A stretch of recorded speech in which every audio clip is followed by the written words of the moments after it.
The Look mist what you have came up done. from That Bramble clock Creek was a that family morning heirloom, like and you something smashed it out of breathing. spite. It was It an moved accident, slow I swear. across the ravine, slid over the 7 stone arches of the old railway viaduct, and wrapped itself around the strangest building any man in the state of West Virginia had ever laid eyes on. Copper, green as a bottle held to the sun, shaped like a 6-petaled lily, wide as a barn, and tall as a country church, sitting square on top of a bridge that no longer carried trains. It caught the first light and glowed the color of a robin's egg, cracked open on a summer morning. At the far end of the viaduct, on the last patch of solid ground before the drop, stood a girl. She was 18 years old, thin, rain-soaked. Her boots were split at the toe, and her gray dress had gone black at the hem from 3 days of walking. She held a small canvas bag against her chest, the way a woman holds a child. Her name was Winifred Ashby, and everybody who had ever loved her was dead. She looked at the strange copper flower rising out of the fog, and she did not smile, and she did not weep. She just breathed, slow, like a person who has finally found the wall she'd been walking toward for a long, long time without knowing. She said one word aloud, and only the wind heard it. Mine.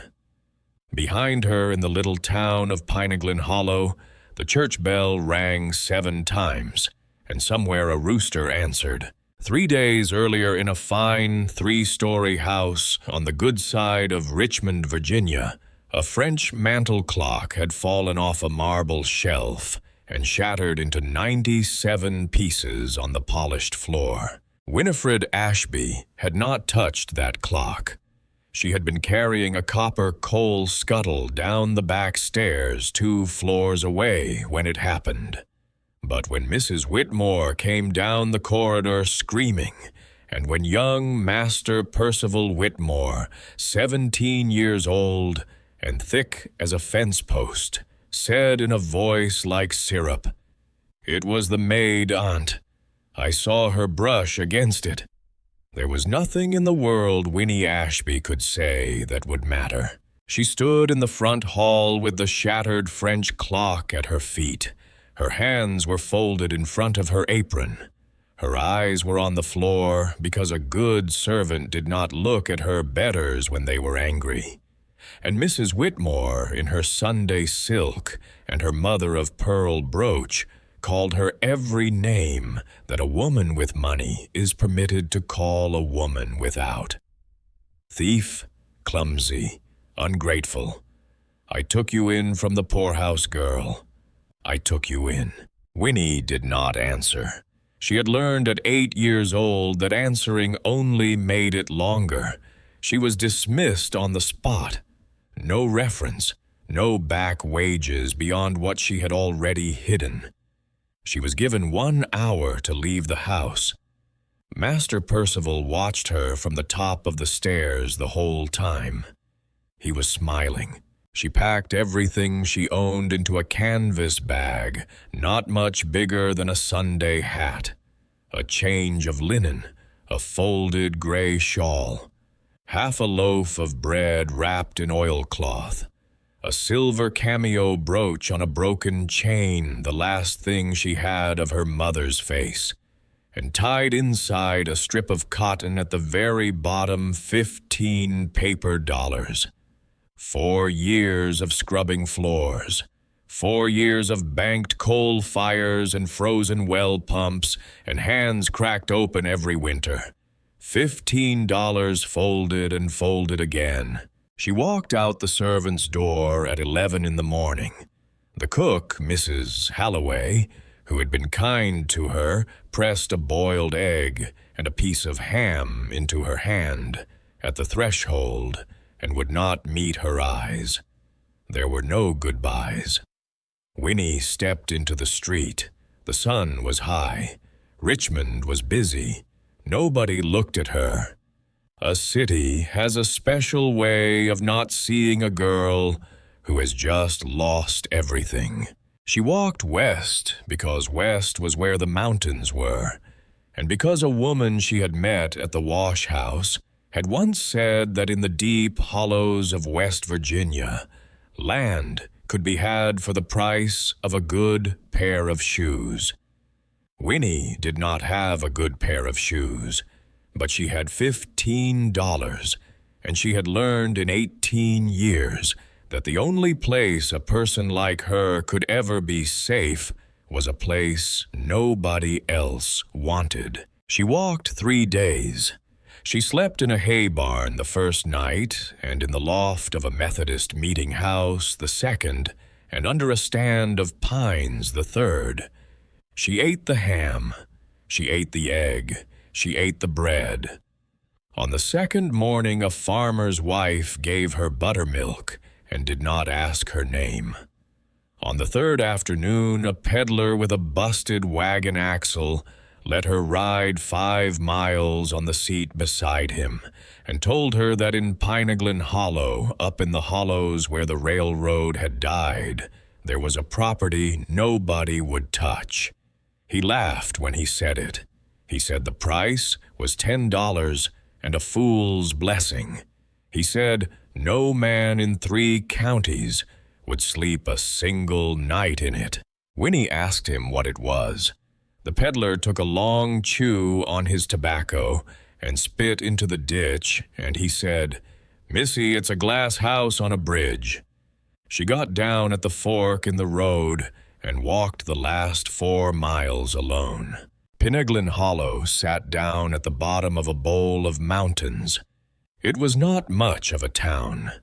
A general store, a blacksmith, a bank of red brick with a fresh white sign that said Croft and Son, a Baptist church of whitewashed pine with a bell rope hanging from the porch beam, 20 houses, give or take, a creek running under a covered bridge, and up above the town on the far ridge, a long line of stone arches marching across the sky. She saw the viaduct before she saw the town proper.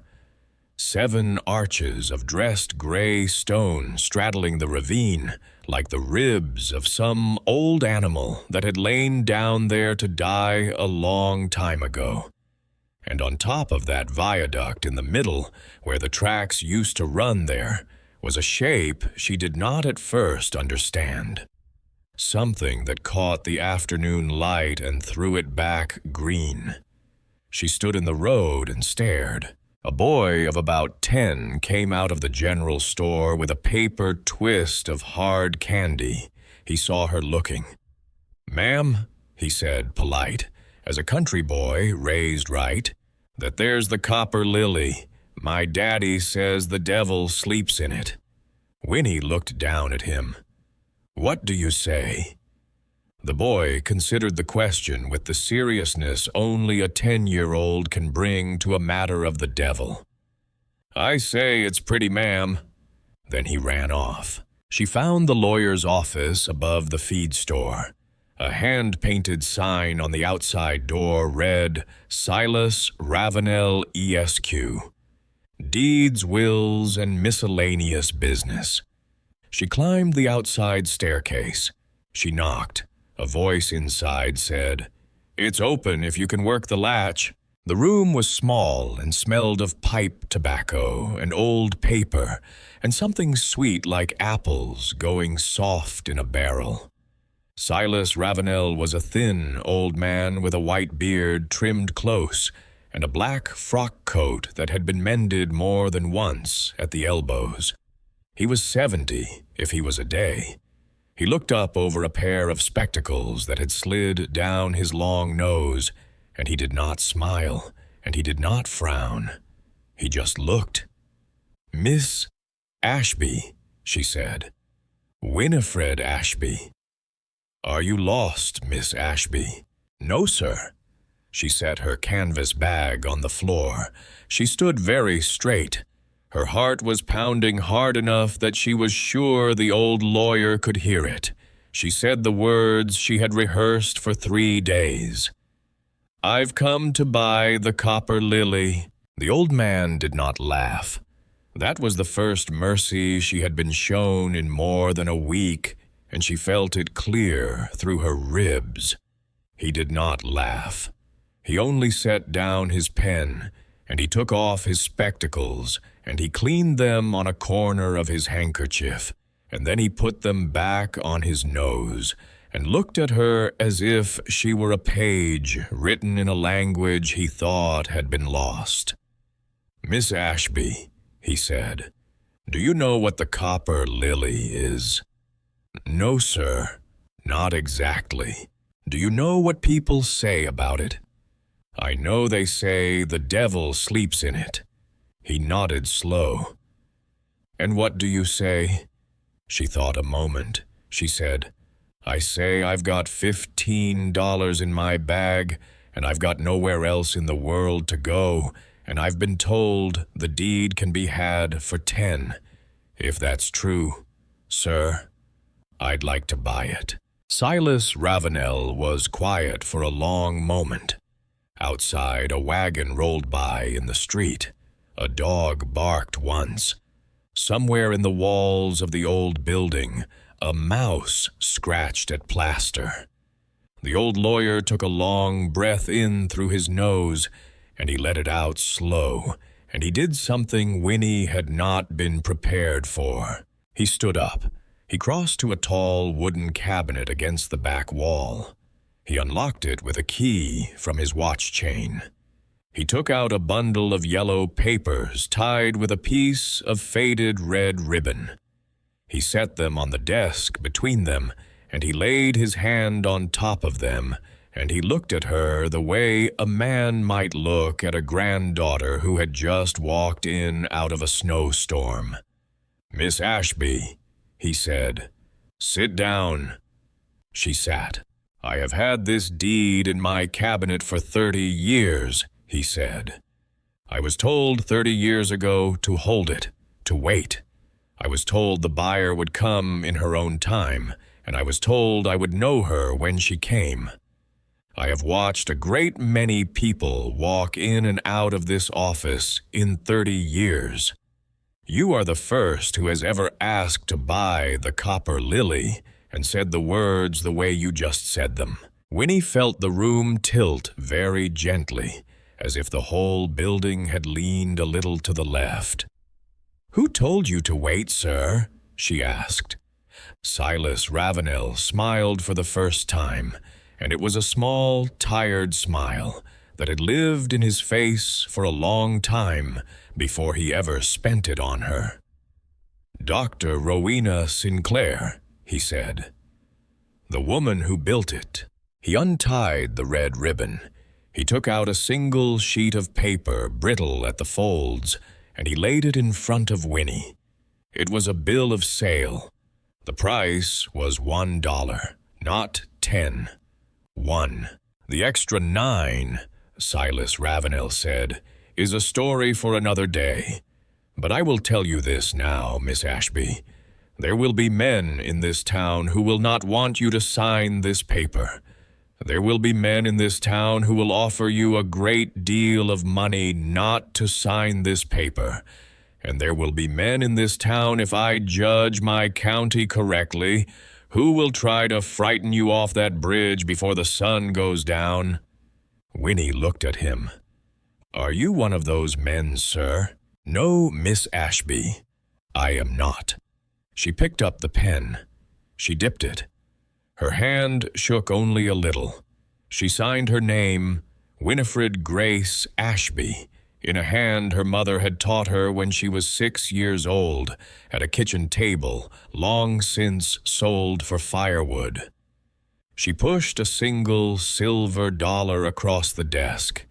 It was the smallest of the coins in her bag, and it was the heaviest thing she had ever spent. Silas Ravenel took the dollar. He folded the deed. He put it in a leather envelope. He handed it across to her, and then he did something else she had not been prepared for. He reached across the desk and very gently he laid his hand over hers.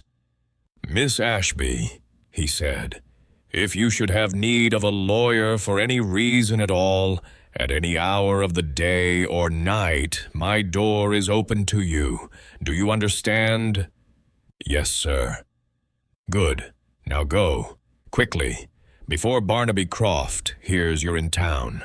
She was on the outside staircase, deed in her canvas bag, coming down 2 steps at a time, when the black carriage rolled up in front of the feed store. It was drawn by 2 matched bay horses with brass-studded harness. The wheels were painted gloss black. The lamps were polished so bright they threw the street back at itself. Along the door in gold leaf were the words, "Croft Mercantile and Savings Bank." The door opened before the driver could climb down. The man who stepped out of that carriage was tall and heavy through the shoulders and about 41 years old. He wore a wool suit of the color they call banker's black and a silk cravat the color of old blood, and a watch chain across his vest as thick as a girl's little finger.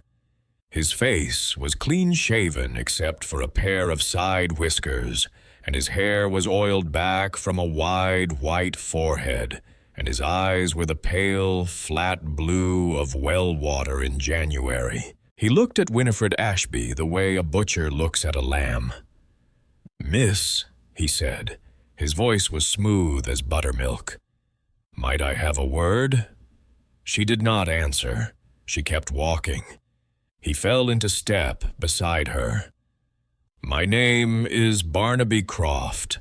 I own the bank and the feed store, and a fair share of the good bottomland from here to the county line.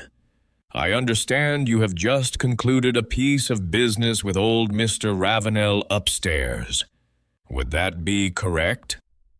It would, and the business concerned a certain property on the old railway viaduct. It did. "Miss Ashby, that is your name, is it not? I am prepared to offer you $500 in United States gold coin right now on this street for the deed you are carrying in that bag. Cash on the barrelhead, no paperwork, no delay." Winnie stopped walking. $500 was more money than she had ever seen at one time in her life. It was more money than her mother had earned in the 10 years the woman had lived after Winnie's father died. It was in the small, hard mathematics of her small, hard life freedom. A boarding house, a sewing machine, a new pair of boots that fit. Passage on a train to any town in the country where a young woman could disappear and start over as somebody who had not been born in a poorhouse. She looked up into Barnaby Croft's pale, flat eyes. She thought of Silas Ravenel's hand on hers. She thought of 30 years of waiting.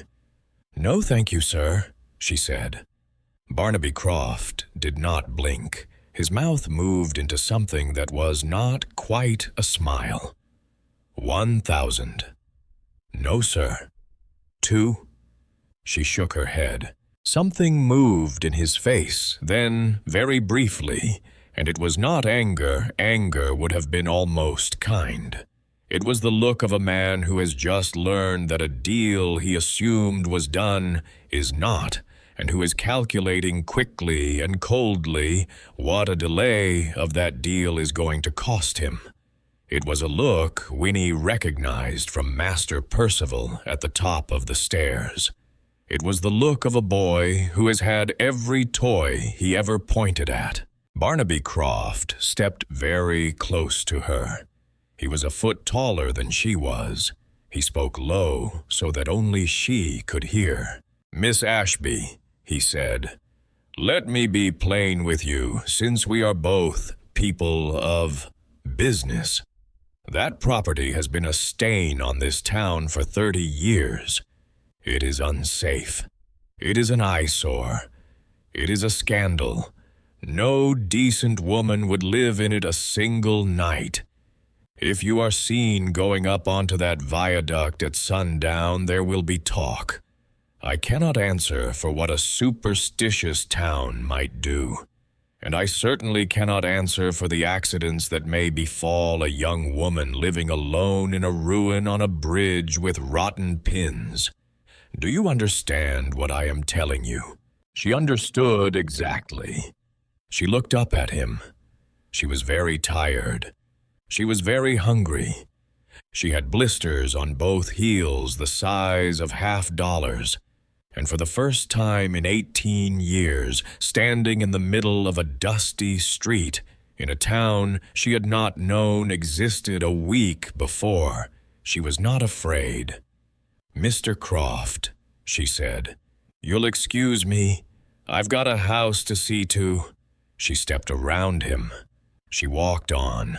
Behind her, she heard him give an order to the driver, sharp and quick, and the carriage rolled off in the other direction.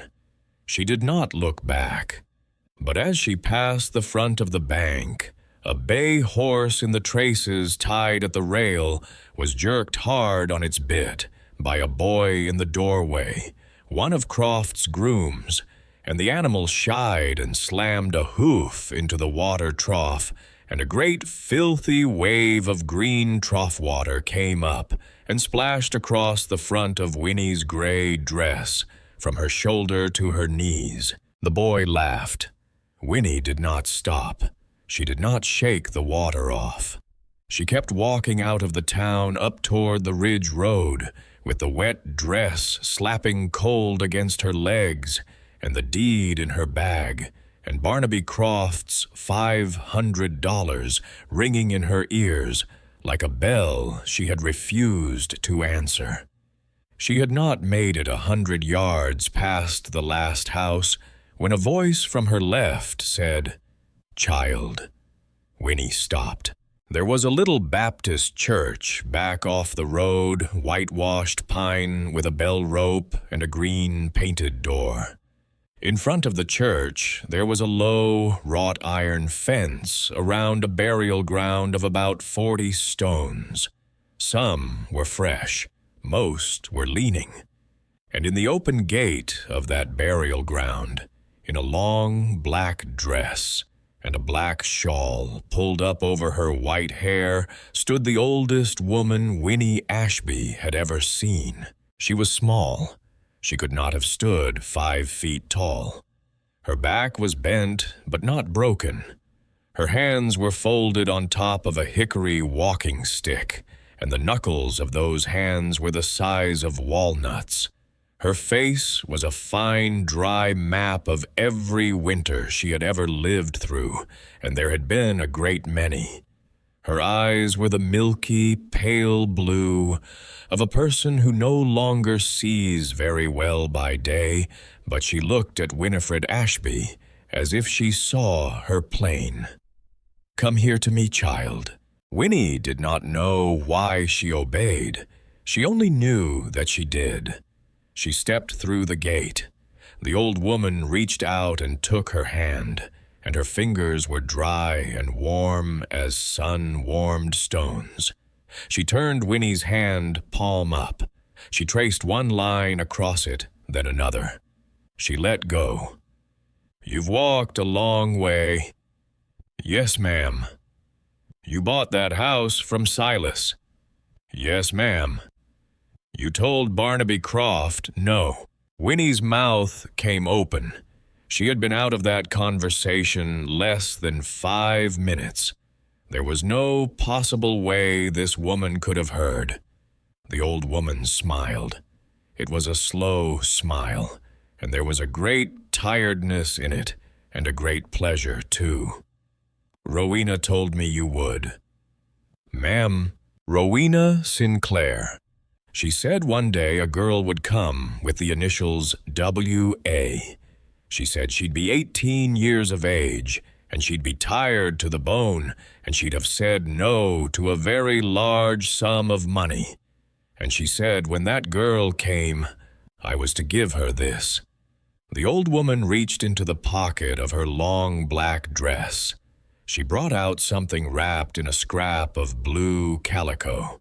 She laid it in Winnie's palm and folded Winnie's fingers over it. "My name is Tabitha Wren," she said. "I was housekeeper at the Copper Lily from 1855 to the year the doctor died.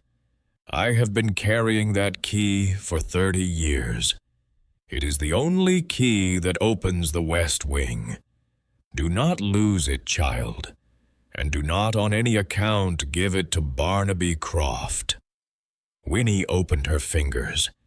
It was a brass key, small, old, worn smooth at the shaft from being carried in a pocket for 3 decades. And at the bow, cast into the metal, were 2 letters. Winnie stared at it. Her mouth was dry. She had not told anyone in this town her name, except for the lawyer 10 minutes ago in a room with the door closed. She had not told her mother's initials to anyone in 12 years. She looked up at old Tabitha Wren, and she could not make the words come. How she managed. How did she 30 years ago, how did she know my letters? Tabitha Wren looked at her a long moment. The milky old eyes did not blink. "Child," she said, "that is not my story to tell. That is the story of the stones. When you are ready, they will tell you themselves. Some stones hold curses. Some stones hold promises. You listen for the right one." Then the old woman turned. She walked back into the burial ground, slow, leaning on her stick, and she stopped at a stone in the far corner and laid her hand upon it, and she did not look back. Winnie stood in the churchyard with the key hot in her palm and the sky going gold over the ridge, and she did not know she was crying until the tears fell on the back of her hand. She walked the last mile to the viaduct with the sun going low. The ridge road climbed out of Pineglin Hollow through a stand of black oak. It narrowed, it steepened, the trees thinned. And then all at once the road came out of the woods onto open ridge, and the whole ravine opened up in front of her, and the Copper Lily was there. She stopped. She could not help it. The viaduct ran across the ravine east to west, 7 arches of dressed gray limestone laid up before the war. The old railroad had come out through the mountains in 1848, and it had died in 1854, and the tracks had been pulled up and sold for scrap the year before Rowena Sinclair had come north from Philadelphia with a wagon full of copper sheeting and a plan to build a garden on a bridge. What remained was a great empty bridge going from nowhere to nowhere, 30 yards above a creek that ran clear and cold over green stones. And in the middle of that bridge, exactly in the middle, riding it as calm as a swan on a mill pond, was the house. It was made of copper and glass. There was no stone in it above the floor.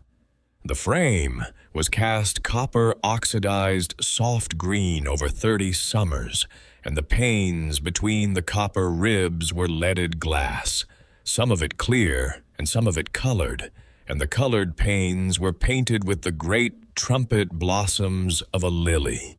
6 of them, 1 to each wing of the building. The whole structure was shaped like an open flower seen from above. 6 long petal-shaped wings, 30 feet each, radiating out from a stone core at the center. And out of the top of that stone core rose a small, square bell tower, hardly bigger than a garden shed with a copper roof and a single black iron bell hung in an open belfry. Wildflowers grew out of the joins of the viaduct stones.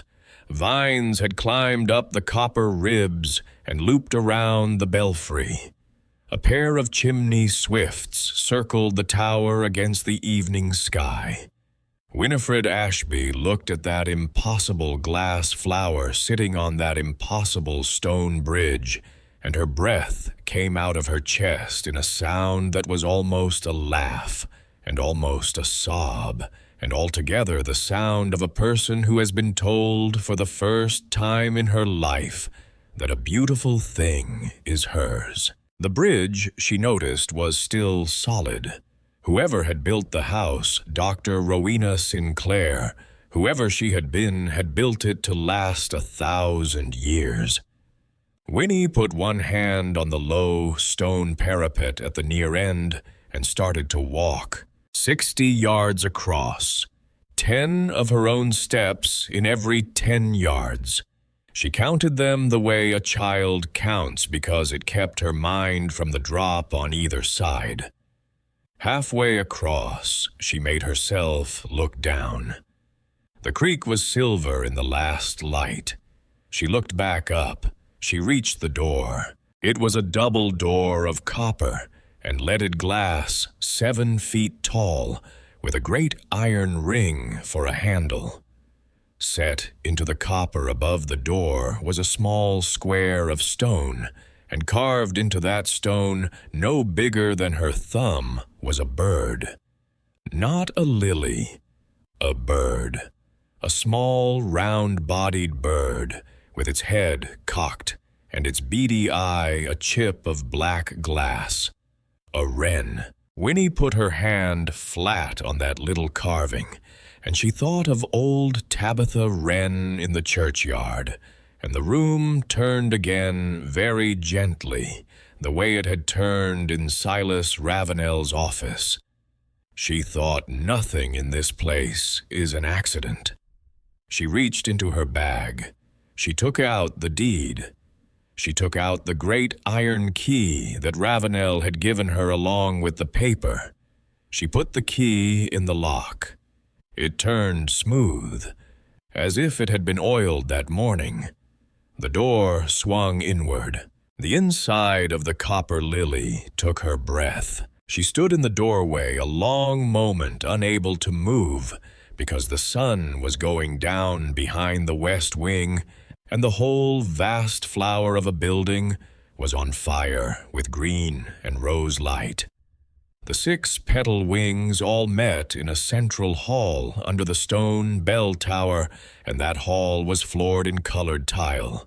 The pattern of a compass rose, and around the walls of the hall were 6 wide-arched openings, 1 to each wing, and every one of those wings was, or had been, a garden.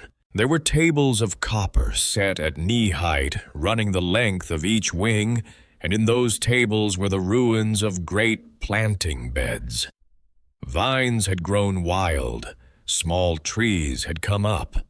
A stand of ferns as tall as Winnie herself had taken over the south wing. But, and this was the thing that stopped her heart, some of those beds were still green. Somewhere, somehow, a system of pipes running out to the creek and back was still delivering water to the roots of plants that had been planted before her mother was born. At the center of the hall opposite the door was a fireplace. It was set into the stone core of the tower. It was not brick. It was cut stone dark gray with a fleck of iron in it, and the mantel was a single great slab, and above the mantel in a carved medallion of pale limestone, about the size of a dinner plate, was another wren. This one larger. Wings spread. In its beak it held a sprig of some plant Winnie did not recognize. She stepped into the hall. Her boots left dark prints in the dust. Somewhere deep in the west wing, past a door that was closed, she heard the sound of running water. A small trickle, steady. She set her canvas bag on the tile floor. She turned in a slow circle. She thought quite calmly the way a person thinks in the middle of a dream, "I am home," And then from the west wing, from behind the closed door where the water ran, she heard something else. A voice. A woman's voice, thin and far off singing. The words were faint, but Winnie knew the tune. Every child raised in a Baptist churchyard on the Virginia line knew the tune. It was the old hymn, Rock of Ages, cleft for me. The hair on the back of Winifred Ashby's neck lifted. She stood very still. She did not breathe. The singing came again, softer now, a phrase and then a pause. A phrase and then a pause. The way a person sings when she is working with her hands and her mind is somewhere else. Winnie walked across the compass rose floor to the west wing door. She put her hand on the copper handle. She turned it. It was locked. She stood back. She fished in her canvas bag. She brought out the small brass key old Tabitha Wren had put into her hand at the churchyard gate. The key with her own initials cast into the bow. W.A. She put the key in the lock. She hesitated. The singing had stopped. She turned the key. The lock gave way with a small, clean click. The door pushed open half a foot. No more on its own weight. Beyond it was darkness. Cold air came out. It smelled of green things growing, and of moss, and of stone, and of something else, something faint and dry and strange that a girl raised in a Richmond kitchen could not have named, but that reached down into her chest and set her heart to hammering. And then out of that darkness on soundless feet came a cat. It was black, not a hair on it any other color. It was thin but not starved. Its eyes were the green of the copper roof of the glass panes of the moss between the stones. It stopped in the half-open door, and it looked up at Winnie Ashby with an expression of quiet, ancient, unhurried interest, as if she were the one who was late. Winnie went down on one knee. She held out the back of her hand slow the way her mother had taught her long ago at a kitchen door in a house she no longer remembered. The cat came forward. It smelled her knuckles. It closed its eyes. It leaned its cheek against her hand, and it made a small, deep sound of approval in its throat, and then it turned and walked back into the darkness of the west wing, as if to say, "Well, are you coming?" Winnie stood. She took her canvas bag off the floor of the Compass Rose Hall. She hung it over her shoulder. She wiped her cheeks with the back of her wrist, and she stepped in her split boots and her creek water-stained dress through the door with her own initials on the key. Behind her, in the dying light of a West Virginia evening, in the year of our Lord 1893, the great copper petals of the copper lily caught the last of the sun and threw it back over Pineglen Hollow, the color of a robin's egg cracked open. Down in the town at the window of the finest room of the finest house on Main Street, Barnaby Croft stood watching the ridge with a glass of brown whiskey in his hand and a face like a man doing arithmetic. He drank. He did not smile. He said to no one, "We'll see about you, Miss Ashby." Up on the bridge, the black cat led the girl deeper into the west wing. The water ran. The wren over the mantel watched, and somewhere in the copper walls, very faint, so faint, she was not sure she heard it at all, a woman's voice began once more to sing.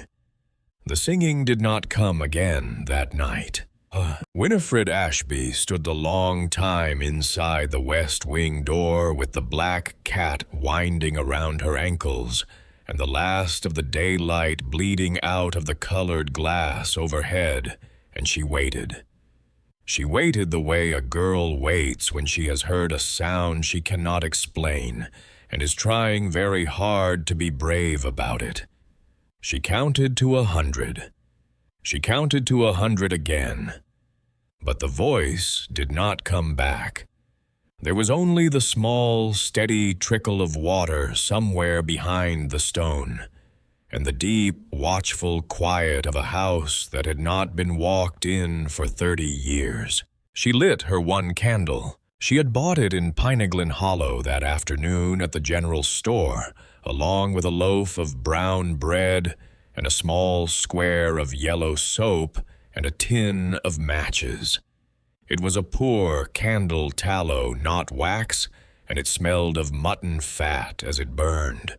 But it made a small round pool of light on the flagstones in front of her boots, and that little pool of light was the first thing in the world she had ever owned that was truly hers, because she had bought it that day with a coin she had earned in a store that had taken her money without a single unkind word. She walked forward into the west wing. It was a long room, longer than the parlor of the Whitmore house in Richmond. The floor was flagstone. The walls up to a man's shoulder were dressed stone.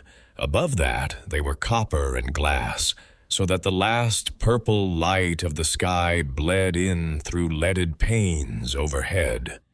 Down the length of the room ran a copper work table at knee height, and along that table were rows of shallow zinc trays, and in some of the trays incredibly, impossibly small green things were still growing. She bent close.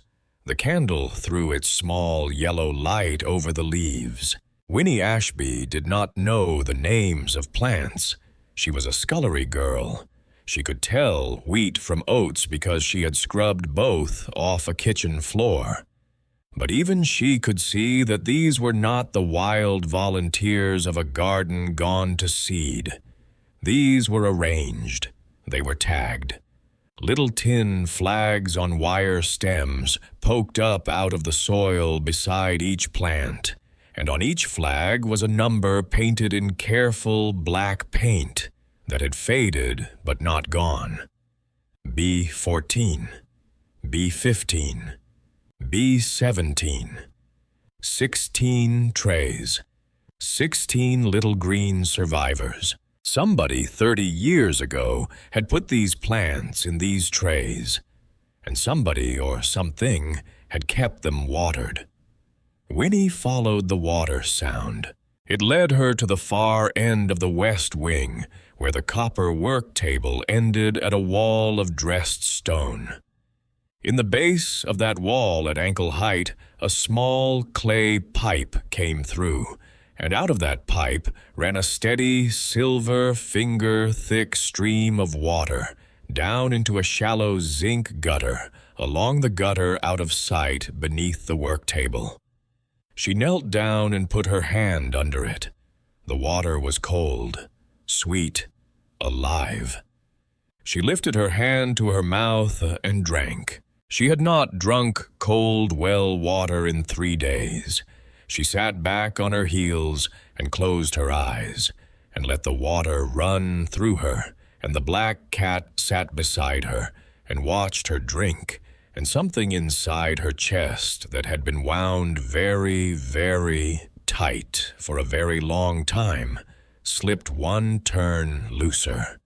She said out loud, "Thank you." She did not know who she was thanking. The candle burned down 1/2 inch. She stood up. She walked back to the central hall under the bell tower. She unrolled her thin, gray blanket in a corner near the great stone fireplace, out of the draft. She ate 3 bites of the brown bread. She left 3 bites more on the tile beside her, because the cat had followed her back and was watching her with a plain and dignified hunger. The cat ate the bread. It cleaned its whiskers.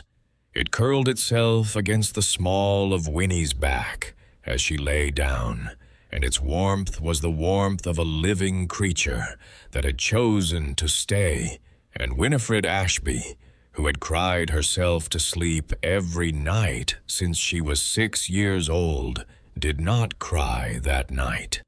She slept.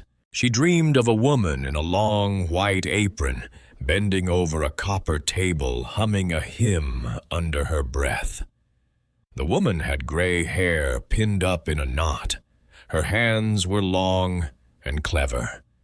She did not turn around, but at the end of the dream, without turning, she said over her shoulder in a voice as clear as a bell, "You are late, child, but you are not too late." Winnie woke in the gray hour before dawn. The cat was gone from her back. She sat up in the blanket. Her breath made a small, pale cloud in front of her face. She could see the compass rose in the floor tile now, in the first thin light coming through the leaded panes overhead, a great six-pointed star of green and rose and cream, radiating out from a center medallion under her bare feet, and on that center medallion worked in tiny tiles. The color of copper was the letter R, not W-R. For a moment she did not know what to make of that. Then she remembered. Rowena Sinclair. This had been Rowena's house. This was Rowena's floor. And she, Winnie, in her wet dress and her split boots, was standing in the middle of another woman's compass, 30 years after that woman had put the last tile down. She whispered it because saying it aloud made it more real, Rowena Sinclair. The cat came in from the south wing at the sound of the name. It stopped in the doorway. It looked at her a long moment. Then it turned and walked out again, unhurried, as if to say, "Work to be done, girl. Come along." She followed. The next weeks of Winifred Ashby's life passed in a way she would remember later as the happiest work she had ever done. She was awake by first light. She was asleep by full dark. In between, she did the work of 10 women, and did not complain once because there was no one to complain to, and because every task she completed made the great copper flower on the bridge 1 degree more her own. She swept. She swept for 2 days without stopping. She swept out the 6 petal wings and the central hall and the small stone corridor that led up to the belfry. And by the time she was done, she had 4 barrows full of leaves and dust and swift droppings, and 1 dried-out cocoon of a black snake that had lived under the north table 3 summers back.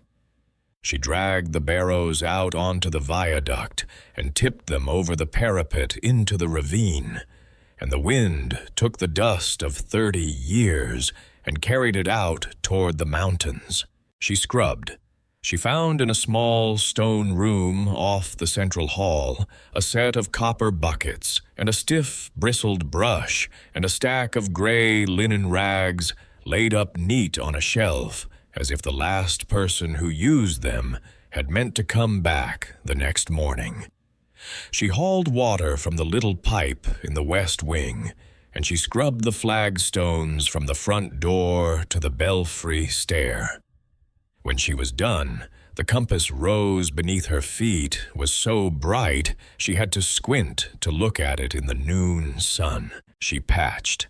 There was a broken pane in the east wing high up, and a length of copper flashing had come loose over the north petal. She could not reach the pane, but she found in the same stone storage room a great roll of oiled canvas and a wooden mallet and a bag of copper nails, and she rigged a patch of the canvas over the broken pane from the inside, standing on the copper work table in her stocking feet. The canvas held. The rain, when it came the next Tuesday, did not come in. She gardened. She weeded the 16 surviving trays in the west wing with her fingernails gently, because she did not know which of the little green things were the plants and which were the wild volunteers. She learned by watching the cat. The cat was fond of one particular tray, B17, and would sit beside it in the late afternoon with its tail curled around its paws and watch the leaves as if they were doing something interesting. Winnie began to weed around B17 first. She began to think of it as the cat's tray. She began without noticing to think of the cat as a person. She named him on the third day. She named him Cinder because his coat was the color of a wood stove at the end of a long night, black through and through, with the faintest hint of dry gray at the edges. He accepted the name without comment. He answered to it. Sometimes. She ate very little. Her $15 had become 14 after the deed and the candle and the bread and the soap and 1 cup of coffee at the general store. $14 in a town where flour was 50 cents a bag was a fortune to a girl who knew how to make bread, but it would not last forever. She found in an old walled garden at the eastern end of the viaduct on the small patch of solid ridge, before the bridge began a patch she had not noticed. The first evening the ruins of a kitchen plot. Beans had come up wild. Onions had gone to seed and multiplied.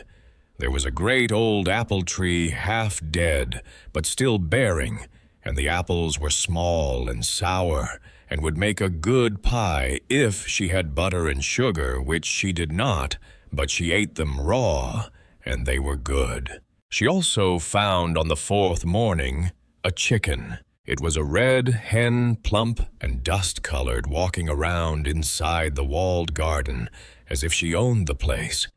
When she saw Winnie, she did not run. She clucked once, disapprovingly, and went back to scratching.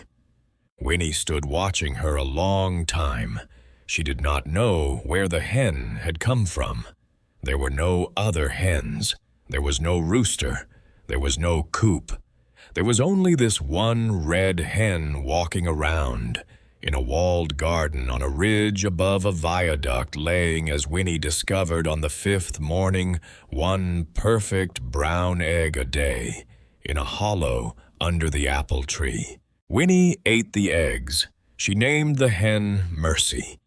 She began to believe, without saying it out loud even to Cinder, that the house was looking after her. She did not go down into Pineglin Hollow. Not for 8 days.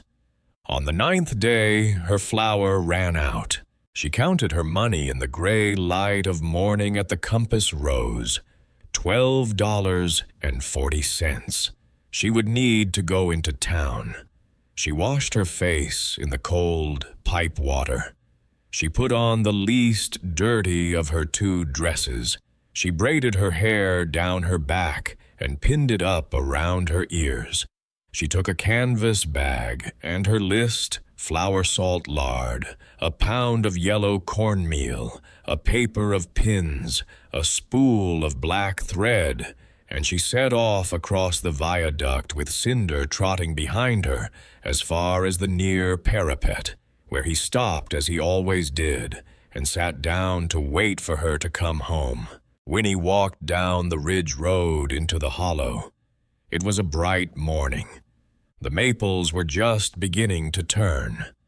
Wood smoke came up in thin blue threads from a dozen chimneys. She passed the little Baptist church with the burial ground beside it, and she looked for old Tabitha Wren, but the churchyard was empty. She walked on. She was not 5 steps past the church gate before she felt it. Eyes. She had felt eyes on her every day of her life since she was a small girl in the poorhouse, and she had learned to read them without turning her head. These eyes were not friendly. They were not hostile exactly either.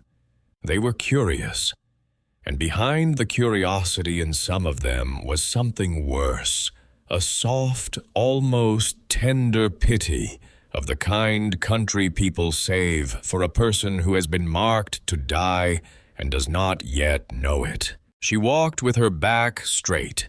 She did not turn her head. She reached the general store. The bell above the door rang. Inside, the store smelled of sawdust and coffee and the sweet, sharp scent of new molasses. There were 3 women at the counter and 2 men at the pickle barrel, and a boy sitting on a keg of nails, and every one of them stopped talking when Winifred Ashby stepped through the door. The silence lasted 3 seconds. Then the storekeeper, a thin, bald man in a green apron whose name Winnie would learn was Fletcher, cleared his throat and said too heartily, "Morning, miss. What can I do you for?" Winnie handed him her list. He read it. He nodded. He began to move around the store, filling her canvas bag, and while he did, the 3 women at the counter began slowly, cautiously to speak again, but in low voices, and not to her, and with quick sideways looks that they thought she could not see. She could see. She could always see. That's her then.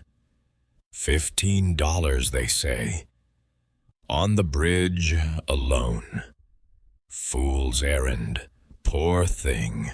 The oldest of the 3, a broad woman in a black bonnet, made the sign of the cross on herself, though she was almost certainly Baptist and not Catholic, and had probably never made that sign for any other reason in her life. It was a superstition borrowed. She made it in Winnie's direction. Winnie kept her eyes on the counter. Fletcher came back with the bag. He set it on the counter. He totted up the total on a scrap of brown paper. $1.60, miss. She counted out the coins. He took them. He hesitated. Then, in a lower voice, with his back to the 3 women, and his eyes down on his own hands, he said, "Miss Ashby, if you'll pardon the liberty, there's them in this town wishes you no good. There's them that'll say it to your face, and them that won't. If ever you need a friendly word, you come here. My missus and I are good people. We're church people. We don't hold with what's been said. That's all." Winnie looked up. Fletcher's face was flushed. He was not a brave man. She could see that.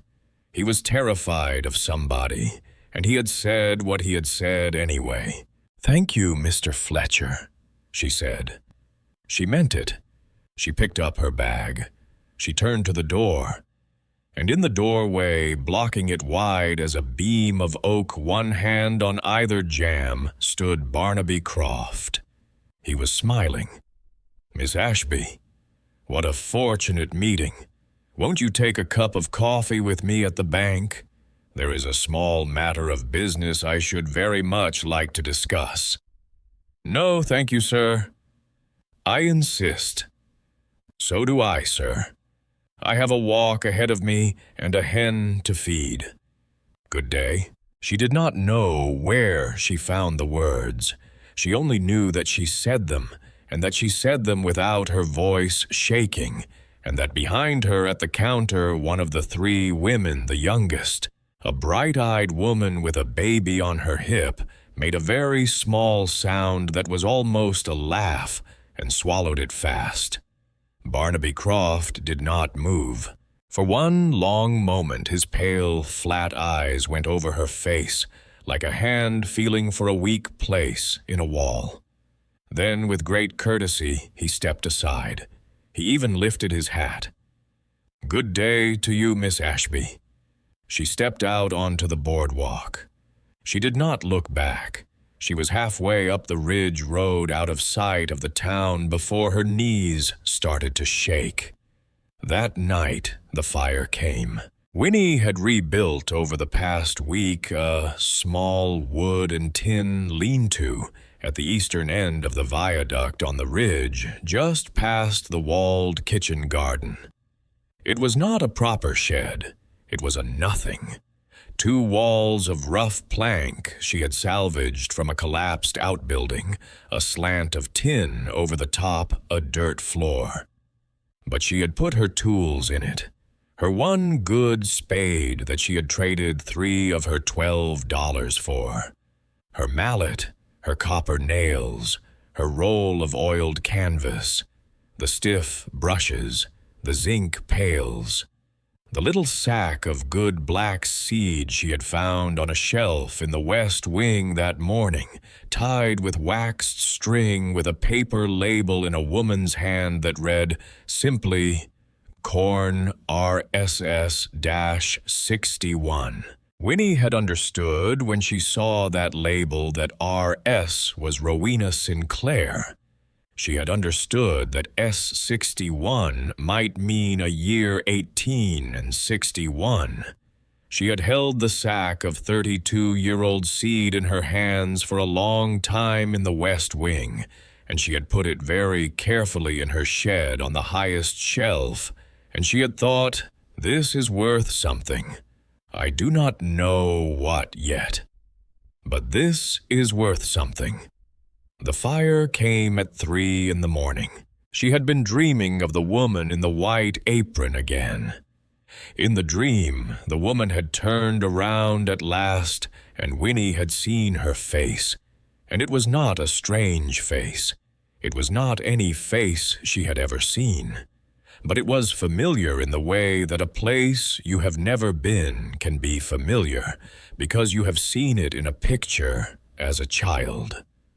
The dream woman had looked at her, and she had said, "Wake up, girl.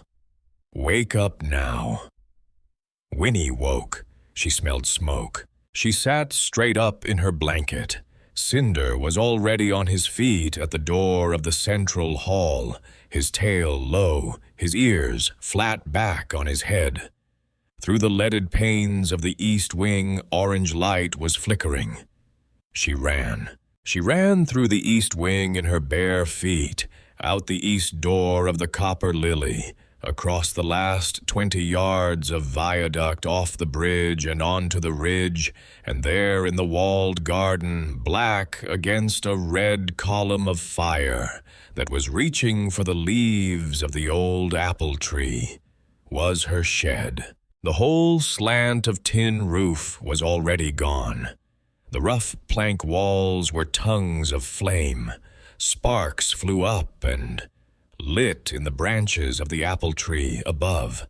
She stood at the garden wall in her night shift and her bare feet, and she saw with the small, cold clarity that comes to a person at 3 in the morning that she was going to lose the tree and the whole east end of the ridge with it, and possibly the copper roof of her house, if she did not do something in the next 60 seconds. She turned and ran back into the central hall. She grabbed the 2 zinc pails. She ran to the west wing pipe. She filled them. She ran back. 2 pails of water on a fire that size were nothing. She threw them anyway at the base of the tree, not at the shed. She ran back. She filled again. She threw again. Cinder ran with her every step, twice around her ankles, out ahead, back again, an urgent black shadow. Her breath was coming in short, hard gasps, and her arms were shaking under the weight of the water when she came out for the 3rd pailful, and she saw them. 6 lanterns, coming up the ridge road at a dead run. 6. She stopped in the doorway with the pails in her hands, and she thought, this is it. This is what he meant Croft did when he said he could not answer for accidents. And then a voice called out of the dark, a great booming preacher's voice with the West Virginia hills all through it, and it did not sound like a man who had come to hurt her. "Miss Ashby, we see the fire, hold on, we are coming." The lanterns came up the road, and they were not Barnaby Croft's men. They were Fletcher from the general store and his son. They were a smith and his boy in leather aprons pulled on over nightshirts. They were Mrs. Cobb, the big, broad woman in the black bonnet who had made the sign of the cross that morning at the counter. And at the head of them, the man with the great voice was a lean, tall preacher in a black coat and a white collar, with a head of iron-gray hair sticking out every which way from having been slept on, and a bucket in each hand. "Chain!" the preacher shouted. "From the creek, move!" They moved. They formed a chain in 3 minutes. The Baptist preacher, whose name Winnie would learn was Ephraim Doyle, put himself in the worst place closest to the shed in the smoke, with the sparks landing in his hair, and he passed pail after pail, hand over hand from the creek at the base of the ravine, up the eastern stair of the viaduct to the walled garden. Mrs. Cobb at the top threw the water without a wasted motion. Fletcher's son, 10 years old, 60 pounds, ran the empties back. Winnie ran with them. They saved the apple tree. They saved the copper roof. They did not save the shed or the tools or the roll of canvas or the mallet or the copper nails, but Winnie in the smoke. Without a word, without a thought, without pausing to consider what it meant, had gone up on tiptoe and taken the little waxed string sack of 18 and 61 corn seed off the top shelf and stuffed it inside the neck of her night shift and buttoned her collar over it before she carried the first pail of water. She had done it without deciding to. She had done it the way her mother had once in a house Winnie no longer remembered run into a burning kitchen for a locket. Some part of her that was older than her mind had known from the moment she smelled smoke that the seed was the thing. When the fire was out, when the shed was a black, wet ruin, and the ground was steaming, and the first pale line of dawn was showing behind the ridge, Ephraim Doyle stood in the walled garden with his coat sleeves black to the elbow and his face streaked, and he looked at Winifred Ashby, and he said quietly, so that the others could not hear, "Miss Ashby, that fire was set." "I know it, sir." "You know who set it." "I know who paid for it, sir. I do not know who lit the match." Doyle nodded slow. He looked around the garden. He looked up at the black hulk of the copper lily against the graying sky. He looked at the wren carved above the door. "My mother," he said, "was baptized in this county in 1849 by a woman named Rowena Sinclair. Dr. Sinclair was not a preacher. She was a scientist, but she was the closest thing to a saint I ever heard my mother speak of.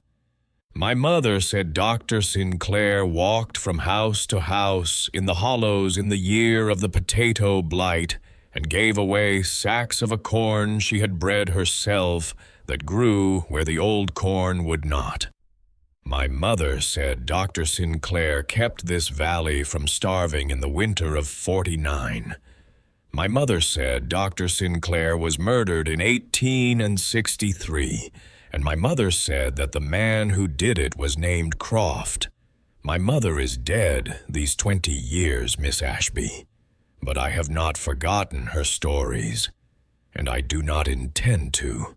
Winifred Ashby stood in her scorched night shift with a 32-year-old sack of corn seed against her heart and she looked up into the preacher's smoke-streaked face, and she said in a voice she barely knew, "Reverend, will you come inside? There's something in the west wing I would like you to see." The Reverend Ephraim Doyle stayed in the Copper Lily until noon. Winnie made coffee on a small fire she built in the great stone hearth. She did not have any coffee. Mrs. Cobb, before going home, had left a paper twist of ground beans on the Compass Rose floor, and a hunk of yellow cheese, and half a loaf of white bread, and had gone away before Winnie could thank her, muttering something about how it was Christian, that was all it was, only Christian. Winnie boiled the water. She poured 2 tin cups. She and the preacher sat on the floor by the hearth because there was no furniture yet, and she showed him the 16 surviving trays in the west wing, and she showed him the wren over the mantel, and she showed him, when she was sure of him, the little waxed string sack. Doyle held the sack in his big brown hand for a long moment. "Corn," he said. 61.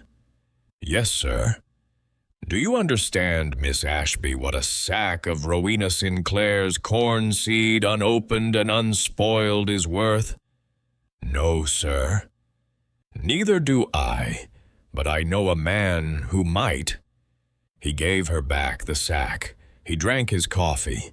He looked around the west wing at the 16 trays. "You have been keeping her plants alive without knowing what they are." "Yes, sir. You have been listening to the house." "I don't know what else to do, sir."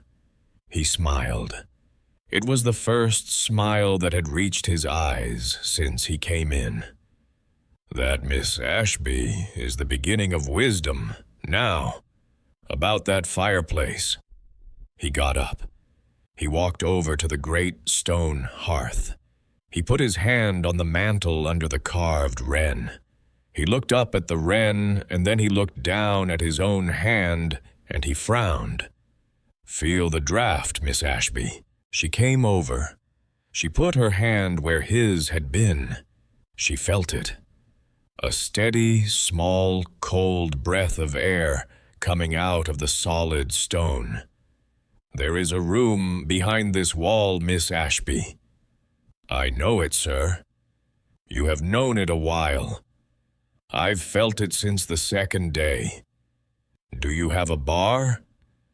"There was one in the shed, sir. It's gone." Doyle nodded.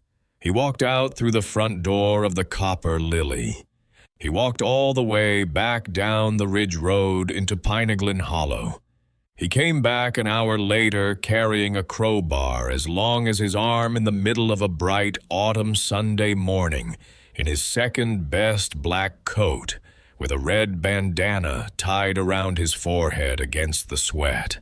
Behind him, at a respectful distance, came Fletcher the storekeeper, and Mrs. Cobb of the black bonnet, and the smith with his boy, and 4 other men and 2 other women Winnie did not know. They had brought lanterns. They had brought a hammer. They had brought a stack of clean linen sacks in case something needed carrying. They stood in the Compass Rose Hall of the Copper Lily on a Sunday morning in 1893. 12 of them, and Reverend Ephraim Doyle put the tip of his crowbar into a joint in the back of the great stone fireplace, and he leaned on it with the whole weight of a lean, tall preacher who had been called at last in his 52nd year to do the work he had been born for. The mortar cracked. A brick moved.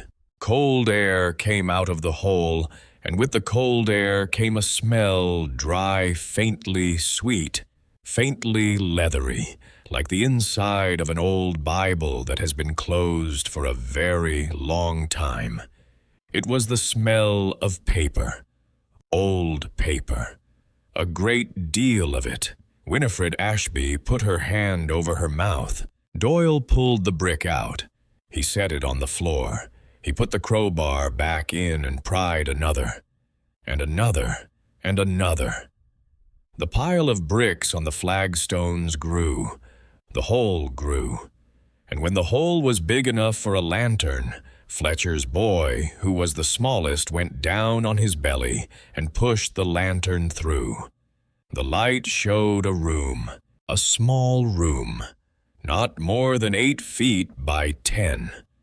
A room floored in the same flagstone as the great hall, with a dry stone ceiling, and along one wall a set of shelves, and on those shelves packed tight upright in perfect order books, ledgers, sheaves of paper tied with waxed string, small dark bottles stoppered with cork, wooden trays with dividers, and in the middle of the room a plain oak desk with a chair drawn up neat, and on the desk, dead center, a great leather-bound ledger with a green silk ribbon marking a page. On the wall behind the desk, painted in a woman's careful hand, was a single line of black lettering. For the hands that come after. 12 people stood in the compass rose hall of the Copper Lily and looked into that hole in the wall, and no one spoke. Not the storekeeper, not the smith, not Mrs. Cobb of the black bonnet, not the preacher. The lantern light flickered against the flagstones inside. Cinder the cat sat on the mantel above the hole, with his tail curled and his green eyes half closed, as if he had known all along. Reverend Doyle turned to Winifred Ashby. "Miss Ashby," he said quietly, "this is your house. You go first." She went first. The hole was small. She had to go on her hands and knees. She took Fletcher's boy's lantern and held it out in front of her, and she crawled into the room behind the fireplace, and she stood up on the dry flagstone floor. The air was cool, motionless. It had been sealed here, this air, for 30 years. She walked to the desk. She set the lantern down. She looked at the leather-bound ledger with the green silk ribbon. She reached out very slowly and turned back the cover. The first page was headed in the same careful hand as the wall. The work of Rowena Sinclair, 1855 to 18. The year of death was blank. She had not been given time to fill it in. Winnie turned the page. The pages were filled with drawings, beautiful, patient drawings of leaves, of roots, of ears of corn, with the husk peeled back and every kernel numbered. There were tables, ratios, notes in a firm, small, elegant hand. Row 14 shows resistance to the blight when row 12 does not. Cross of row 14 with row 9 produces a plant of shorter stalk but higher yield in poor soil. Repeat next season. The tuber trials from the Ohio bench second generation do not soften under frost. If this holds a third year, I will publish. The corn from 61 has now been dried and stored. If I do not live to plant it, whosoever finds this book must know it is the corn that will feed the mountain in the hungry winters. Guard it, plant it, give it away. Take no money for it. That was the promise. Winnie's hand had begun to shake. She turned another page, and another, and on the inside back cover of the ledger, taped down flat with faded gum, was an envelope, and on the envelope, written in the same careful hand, was a name. To Miss Bethany Grace Ashby, to be delivered on her 18th birthday, or in the event of her return to this house. Winifred Grace Ashby, aged 18 years and 4 months, standing in a hidden room in a copper flower on a bridge in West Virginia, in the year of our Lord 1893, read the name of her own mother off the envelope by the light of a borrowed lantern, and she sat down very slowly on the dusty floor because her legs would no longer hold her up. Behind her in the great hall, Reverend Ephraim Doyle was quietly asking the 11 other souls to please kneel down where they stood and give thanks because a stone had held a promise, and the promise had been kept. The envelope in her lap weighed nothing, and it weighed everything. For a long time, Winifred Ashby did not open it. She only sat on the flagstones and looked at the 4 words in her grandmother's careful hand, to Miss Bethany Grace Ashby, and waited for her breathing to steady. The lantern flickered beside her knee. Somewhere on the other side of the wall, Mrs. Cobb blew her nose into a handkerchief and did not apologize for it. Cinder the cat, who had walked through the hole after her without being invited, sat down at her hip and began to clean one paw with the patient, sober attention of a creature who has decided that his person needs company, but not talking. The gum on the flap was still tight. Winnie broke the seal with her thumbnail. The paper inside was thick and cream. The ink had faded from black to a soft brown, but every word stood plain. It was not a will. It was a letter. My dearest Bethany, if you are reading this, I am dead, and you have grown, and you have come home. You will not remember me. I sent you away in the spring of your 3rd year, in the arms of a good woman who was going west, and I paid her, and I begged her to raise you as her own, and to give you my name only when you were of age. I did this because there is a man in this valley named Ezekiel Croft, who has decided that my work belongs to him, and who has offered to buy it, and who has been refused, and who has said to me in this very room, with his hat in his hand, that if I would not sell, he would find another way. I believe him. He is a patient man. He is a cold man. He is a man who has already inherited from his father the habit of taking what he cannot buy. If he cannot have my work, he will destroy what he cannot have. And if he cannot destroy the work, he will destroy the worker. And if the worker leaves a child behind, he will destroy the child that the child not grow up to make his claim complicated. So I have sent you away. So I have hidden my work behind a wall. So I have written on the wall for the hands that come after, because I do not know whose hands they will be. Yours, God willing, or your child's, or your child's child's. Whoever you are reading this, if you have come this far, you are of my blood, or you are of my heart, or you are both. There is a will beneath this letter. It is legal. Mr. Silas Ravenel, a young man in Pineglin Hollow, whom I trust has the 2nd copy in his cabinet. There is money in this house. It is under the hearthstone of the west wing, in an iron box wrapped in oilcloth. There is enough to rebuild what Ezekiel Croft will have broken by the time you find it. But the money is the least of what I leave you. The seed is the thing. Give it away. Take no money for it. That was the promise I made when I was young. Keep it for me. Your mother who loved you before she ever held you. Rowena Sinclair. Winifred Ashby folded the letter along its old creases. She put it back in the envelope. She sat very still. Bethany Grace.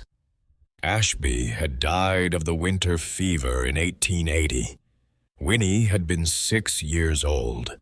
She remembered a room with a low ceiling and a woman's cold hand, and a smell of vinegar. She remembered a silver cameo on a broken chain being pressed into her palm, and she remembered a whisper very close to her ear. "Winnie, Winnie, be a good girl. Be a brave girl. Some day when you are grown, you will hear my mother's name, and when you hear it, you go to her." Winnie had not understood. She had been 6. Her mother had never said the name. The fever had taken her before she could. Bethany Grace Ashby had been 17 the year Winnie was born, and 23 the winter the fever took her. She had lived a short life and a poor one, and she had never once, in Winnie's hearing, spoken the name of her own mother. She had not, Winnie now understood, been permitted to speak it. She had been raised west in a farm cabin in southern Ohio by a woman not her mother. She had come east in her 17th year with a young man who had died 3 months after Winnie was born of a fever from a rusted plow hitch. She had died herself 6 years later.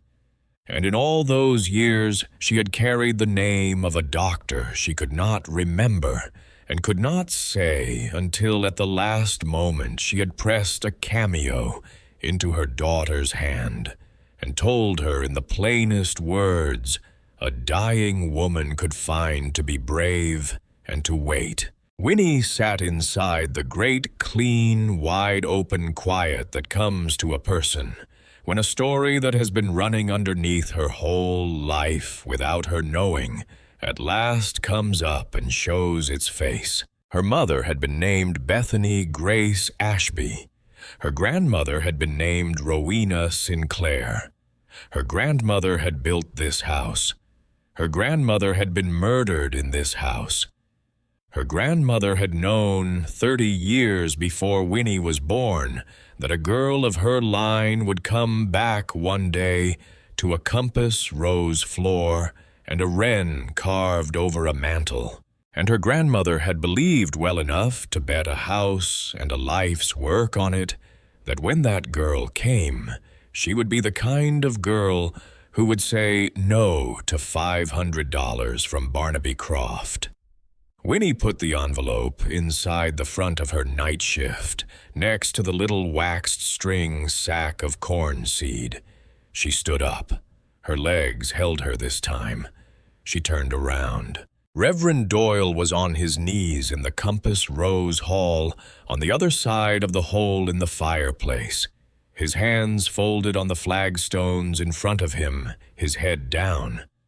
Behind him in a rough circle, the other 10 had done the same. Fletcher, the storekeeper, Mrs. Cobb, the smith's boy. The 4 others she did not yet know by name.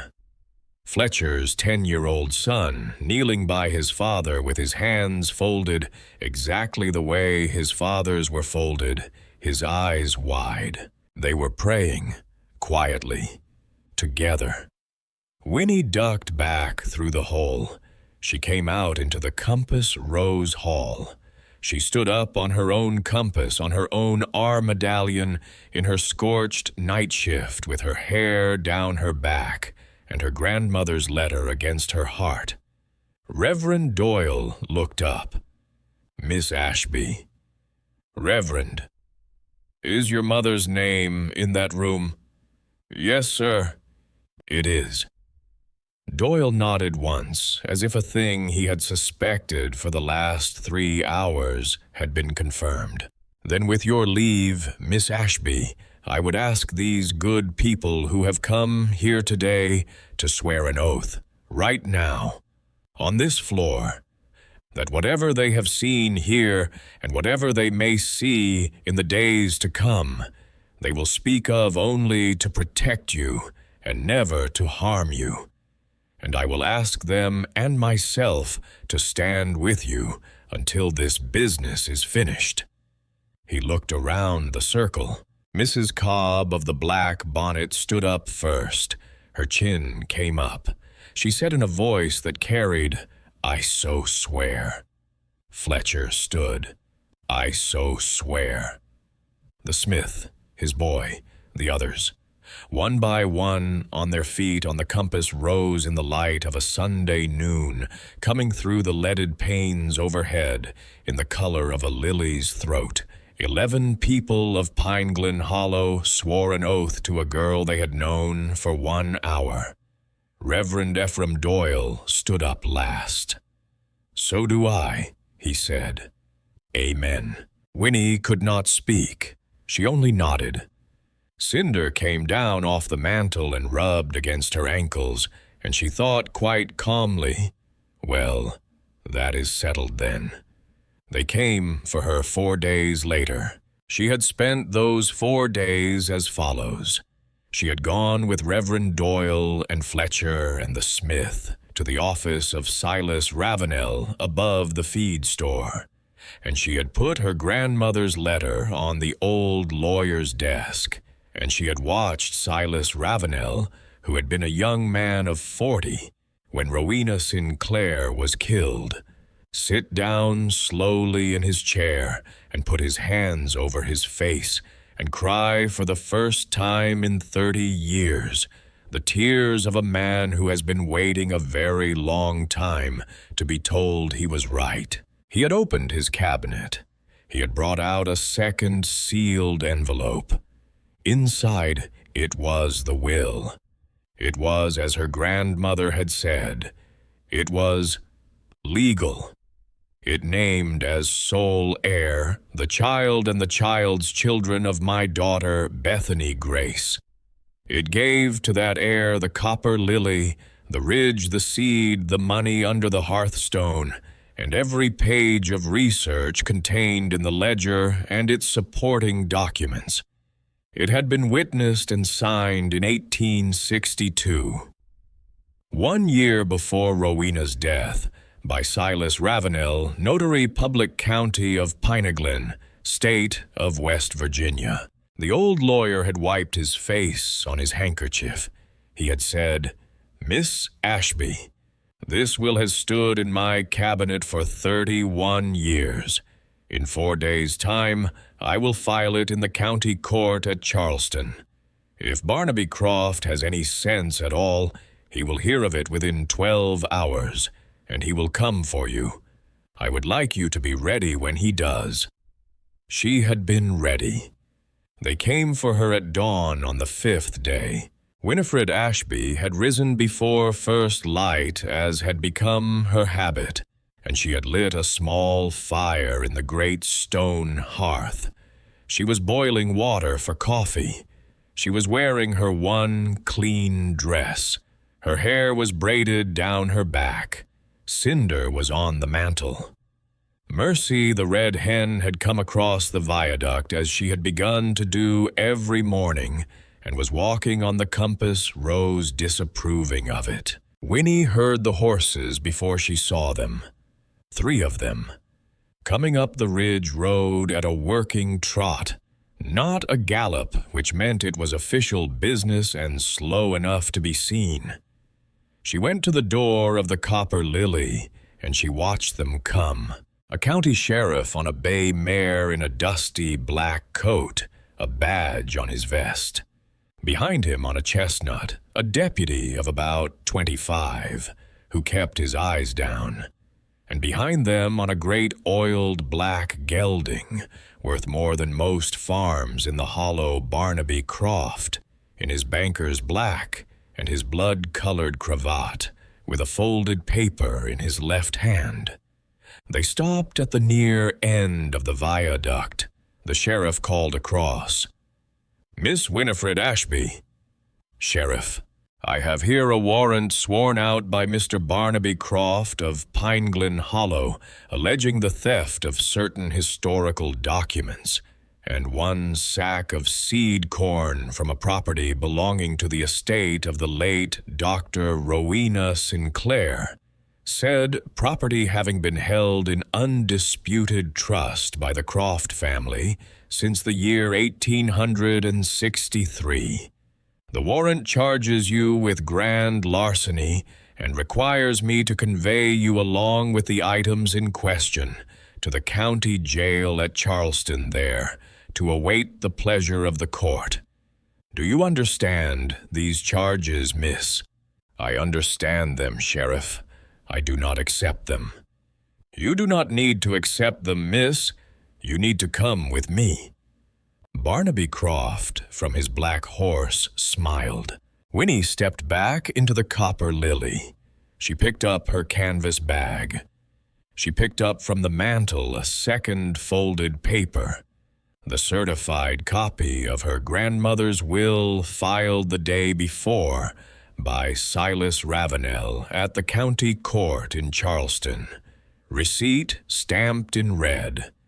She picked up from a shelf beside the hearth a third folded paper, a signed statement from the Reverend Ephraim Doyle, and 11 residents of Pine Glen Hollow attesting that they had been present at the discovery of a sealed room in the Copper Lily on the 10th of October, 1893, and that no seed corn or historical document had been removed from that room by any hand other than Miss Ashby's, and that Miss Ashby was the acknowledged heir of the property under a will duly filed. She put all 3 papers in her canvas bag.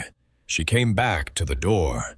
She stepped out onto the viaduct. "Sheriff," she said, "I will come with you.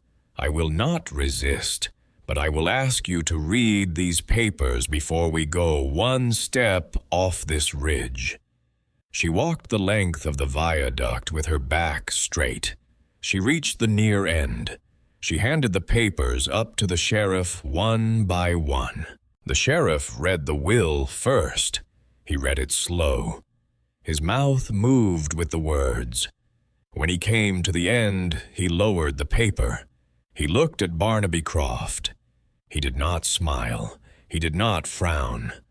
But something in his shoulders moved very slightly 1 degree back from the man on the black horse and 1 degree toward the girl on the bridge. He read the second paper, the statement. He read the third. He folded all 3. He handed them back down to Winnie. He turned his horse. He looked at Barnaby Croft. "Mr. Croft," he said, "it appears the ownership of the property is a matter under active review by the county court at Charleston. It further appears that the items you claim were stolen were removed from a wall that had been sealed for 30 years in the presence of a minister of the gospel and 11 witnesses at the direction of a woman named in a filed and notarized will as the sole heir. Mr. Croft, I am obliged to serve this warrant since you have sworn it out, but I am also obliged to inform the court of what I have just been shown, and I will tell you, sir, man to man, that if I stand this warrant up in front of Judge Halloran in Charleston next Tuesday, I do not think it is going to remain standing very long. Barnaby Croft's face did something Winnie had been waiting for since the day at the general store. A muscle moved in his jaw. His pale, flat eyes went pale and flat in a different way. He did not raise his voice. He did not need to. "Sheriff, do your duty." The sheriff sighed. "Miss Ashby, I am obliged to take you to Charleston. You will not be manacled. You will ride behind my deputy. You will be lodged in the women's cell at the courthouse until Tuesday morning. I will speak on your behalf. I will speak also of the papers you have shown me. Do you consent?" "I consent, Sheriff." She turned around. She looked back at the Copper Lily. She looked at Cinder sitting in the doorway, watching her go. She looked at Mercy, who had come out onto the viaduct and was clucking about it. She said very quietly, so that only she and the wren over the door could hear, "I will be back." She rode to Charleston behind the deputy. She rode past Pine Glen Hollow with her head up. Fletcher was standing in the door of the general store. Mrs. Cobb was standing at the gate of her front yard. Reverend Doyle was standing in the church door with his black coat and his white collar and his iron-gray hair. None of them spoke. None of them needed to. At the far end of town, standing alone at the gate of the burial ground, was old Tabitha Wren. She had her hickory stick in her hand and her black shawl over her white hair. As Winnie rode past her, the old woman lifted her stick once in a small salute, and Winnie, for the first time in 3 days, smiled back. She spent Sunday night and Monday night in the women's cell of the county courthouse at Charleston. It was not a bad cell. It was clean. There was a cot with a wool blanket. There was a woman jailer, Mrs. Petty, who brought her cornbread and coffee and did not scold her, and asked her on Monday evening whether she was the girl on the bridge. Winnie said yes. Mrs. Petty had looked at her a long moment and said, "My grandmother knew a Rowena Sinclair. My grandmother said she was the only doctor in these mountains who would come to a black woman's cabin in the year of the blight."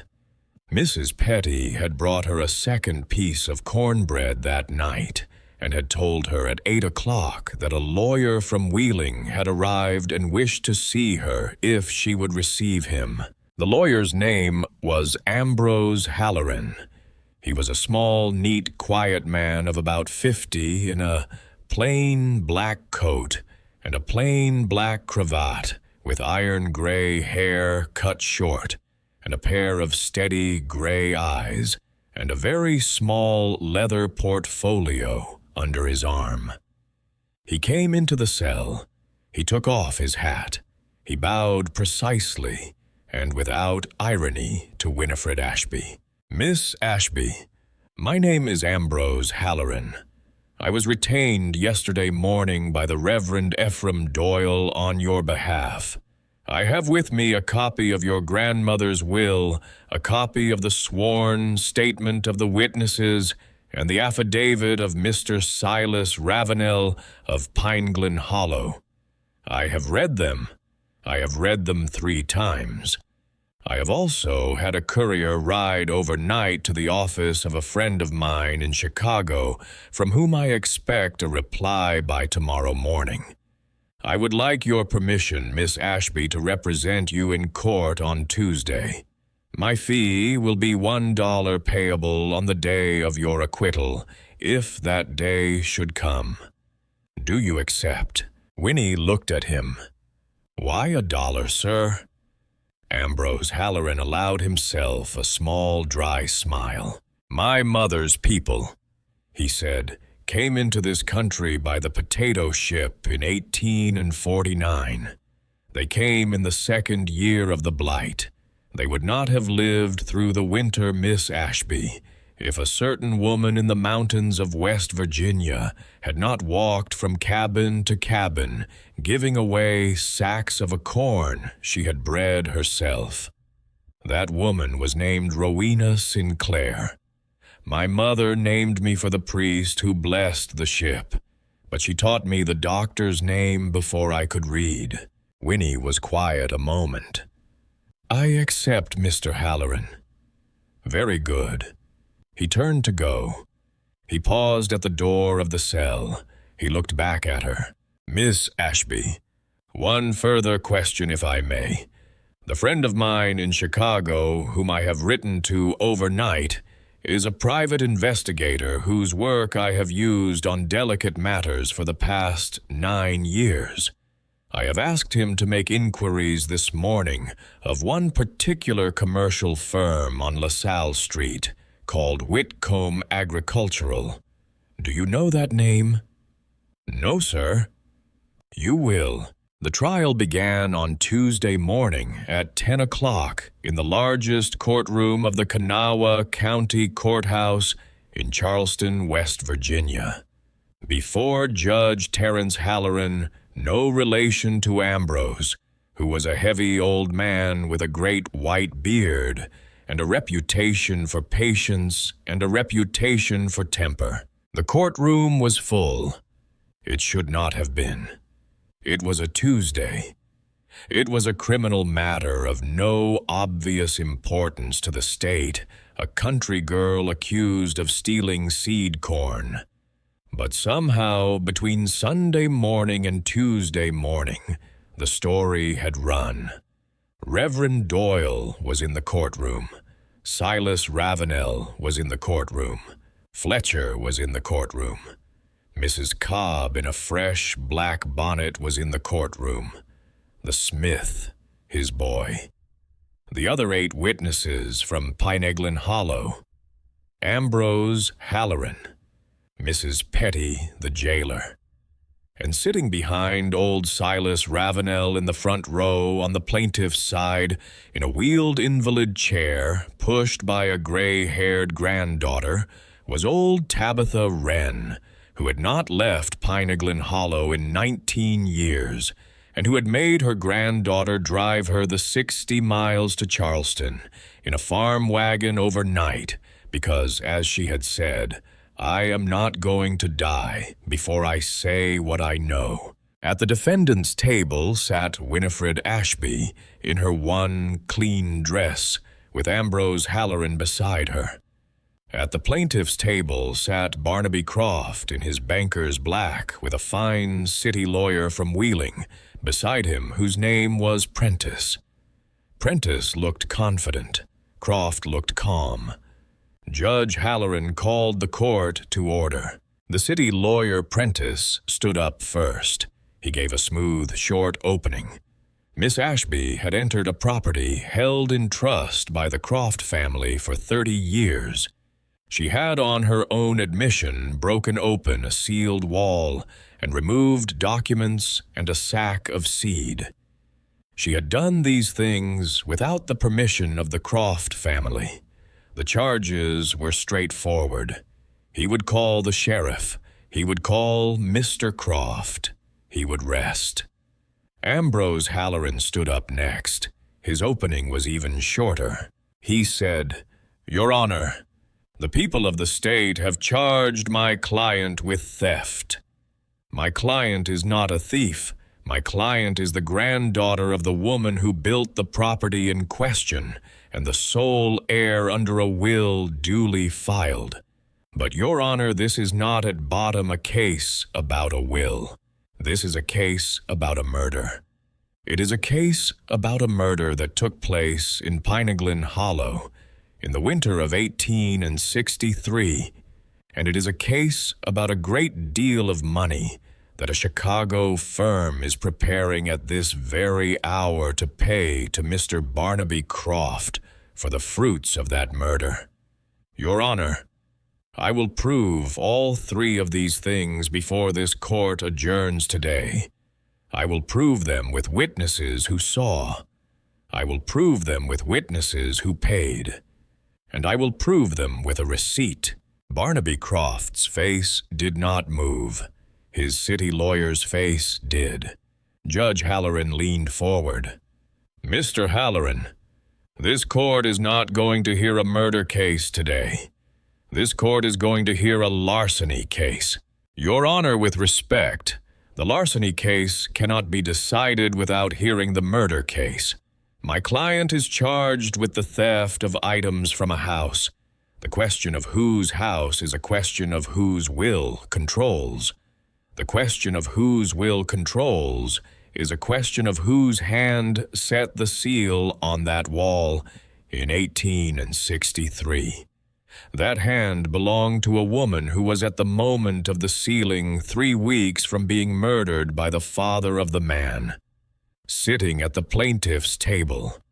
Your Honor, I ask only that this court permit me to lay a foundation of 6 witnesses. If at the end of those 6, the court is not satisfied that the larceny charge is groundless, I will withdraw, and my client will accept the verdict of the court." Halloran was quiet a long moment. He looked at Barnaby Croft. He looked at old Tabitha Wren in her wheelchair. He looked last at Winifred Ashby standing beside her lawyer in her one clean dress. 6 witnesses, Mr. Halloran. Thank you, Your Honor. Ambrose Halloran called Silas Ravenel first. Silas Ravenel testified in the plain, dry voice of an old country lawyer that he had drafted and notarized the will of Rowena Sinclair in 1862. That he had held that will in his cabinet for 31 years. That he had on the 11th of October, 1893, filed a certified copy of that will in that very courthouse receipt, stamped before any charge of larceny had been sworn out, and that the will named as sole heir the child of Bethany Grace Ashby, which child was the young woman sitting in the defendant's chair. He entered the will and the receipt into evidence. He sat down. Ambrose Halloran called Reverend Ephraim Doyle second. Doyle testified in the great booming preacher's voice that had shouted, "Miss Ashby, we are coming across a burning garden at 3 in the morning, that he had been present at the opening of the sealed room, that 11 other adults of Pineglen Hollow had been present, that the room had contained a leather-bound ledger, a letter addressed to Bethany Grace Ashby, and a great quantity of scientific documents, that nothing had been removed from the room by any hand other than Miss Ashby's, that Miss Ashby had, upon reading her mother's name aloud, sat down on the floor and wept, and that any man who called that a theft was a man he, Ephraim Doyle, would not shake hands with in this life or the next. He entered his sworn statement into evidence. He sat down. Ambrose Halloran called Fletcher the storekeeper third. Fletcher confirmed the preacher's testimony in every particular, and added that a shed on the property had been burned in the night of the 9th of October, and that in his personal opinion, though he could not swear to it under oath, the fire had not been an accident. He sat down. Ambrose Halloran called the sheriff fourth. The sheriff, uncomfortable in his own courtroom, confirmed that he had read Rowena Sinclair's will on the morning of the arrest, that he had informed Mr. Croft that in his personal judgment the warrant would not stand, and that Mr. Croft had told him to serve it anyway. He sat down. Ambrose Halloran called Mrs. Petty, the jailer, fifth. Mrs. Petty testified that her grandmother had known Rowena Sinclair personally, and that her grandmother had, on her deathbed in 1881, made her granddaughter swear that if ever the doctor's name was spoken again in a court of law in Kanawha County, Mrs. Petty would tell what her grandmother had told her. And Mrs. Petty's grandmother had told her, and she now told the court, that on the 14th of December, 1863, a hired man of Ezekiel Croft's had come to her grandmother's cabin looking for a certain kind of hemlock leaf that grew in the wet ground behind the barn, and had paid her grandmother 50 cents in silver for a handful of it, and had told her grandmother in so many words, "This is for the doctor. She has been sick." The courtroom went very quiet. Mrs. Petty sat down. Ambrose Halloran called Tabitha Wren sixth. They wheeled the old woman up to the witness box. They did not make her stand. She sat in her invalid chair with her hickory stick across her lap, and she took the oath in a voice so thin it did not reach the back of the courtroom, and Judge Halloran, without a word, came down off his bench and moved the whole proceeding forward 2 rows so that the court could hear her. It was the only time in 22 years that Terence Halloran had come down off his bench for a witness. Tabitha Wren was 91 years old. She had been housekeeper at the Copper Lily from 1855 to the winter of 1863. She had on the 16th of December, 1863, brought Dr. Sinclair her afternoon coffee. The doctor had drunk it. The doctor had within the hour begun to sweat and to shake and to complain that her hands were going numb. By nightfall, the doctor had been unable to speak. By the second morning, she had been dead. Tabitha Wren had before the second morning gone to the kitchen and taken the small tin of coffee off the shelf. She had smelled it. Under the coffee, she had smelled a green, sweet, wrong smell. She was a country woman. She knew what hemlock smelled like. She had, without saying a word to anybody, wrapped the tin in a clean linen napkin and put it in a wooden box in the root cellar behind the Copper Lily. And she had taken the doctor's second brass key, the key with the initials W.A., that the doctor had cast years earlier for a granddaughter not yet born, on a hunch and a prayer, and she had put it in the pocket of her long black dress. And she had waited. She had waited 30 years. "Miss Wren," said Ambrose Halloran gently, "is that tin of coffee still in the root cellar behind the Copper Lily?" "It is." "With the court's permission and with Miss Ashby's, I would like to send a deputy this afternoon to retrieve it." "You have my permission," said Winifred Ashby from the defendant's table in a clear voice that startled the courtroom. "You have the court's," said Judge Halloran. Old Tabitha Wren sat quietly a moment. Then she said without being asked, "There is one more thing, Your Honor, if the court will hear it." "Speak, ma'am." On the day the doctor died, before she lost her speech, she said one thing to me. She said, "Tabitha, when the girl comes with my letters, be sure it is not Ezekiel's boy who is standing beside her. He is patient. He will wait for her too." She meant the son. She meant the boy who was then a schoolboy of 11 up at the academy. She meant that man. And old Tabitha Wren lifted her hickory stick without turning her head and pointed at Barnaby Croft. Barnaby Croft did not move, but something in his eyes went out. It went out like a candle in a draught. Ambrose Halloran said, "Miss Wren, thank you, Your Honor. I rest my foundation." And then Ambrose Halloran said the sentence he had been holding since Sunday night. "Your Honor, I have one further exhibit. It arrived by wire from Chicago at 8 o'clock this morning.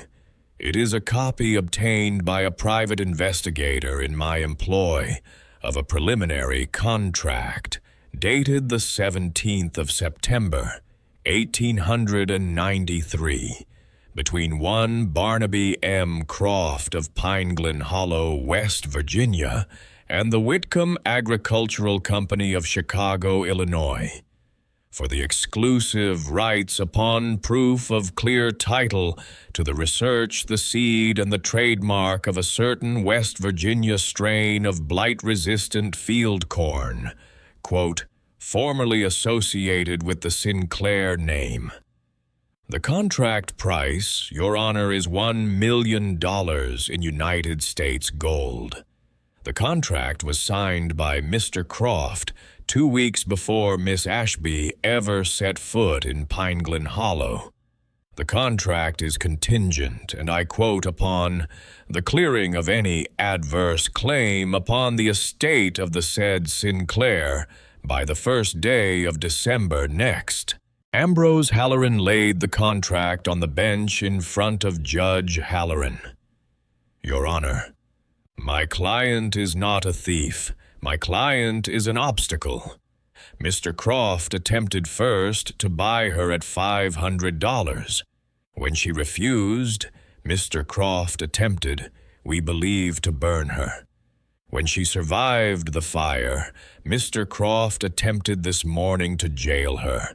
He has done all of this on a schedule, Your Honor, dictated by a contract in a Chicago safe. The courtroom did not make a sound. Barnaby Croft's city lawyer stood up, sat down, stood up, and sat down again. Judge Halloran read the contract. He read it slow. His mouth did not move. When he was done, he set it flat on the bench in front of him. He looked at Barnaby Croft over his spectacles for a long, long moment. Then he said very quietly, "Mr. Croft, stand up." Croft stood. "Mr. Croft, this court is going to do 3 things today. First, it is going to dismiss the charges against Miss Winifred Ashby with prejudice, and to enter into the record its finding that she has been the victim of a malicious prosecution.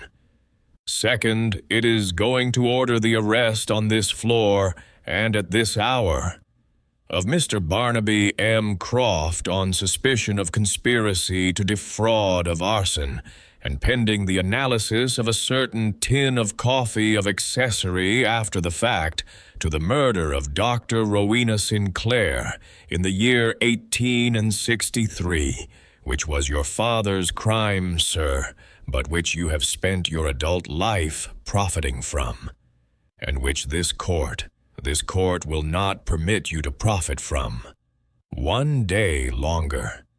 Third, this court is going to order that the property known as the Copper Lily and all its contents and all rights arising therefrom be confirmed in the sole and undisputed ownership of Miss Winifred Grace Ashby of Pine Glen Hollow, West Virginia, granddaughter of the late Dr. Rowena Sinclair, from this day forward and forever.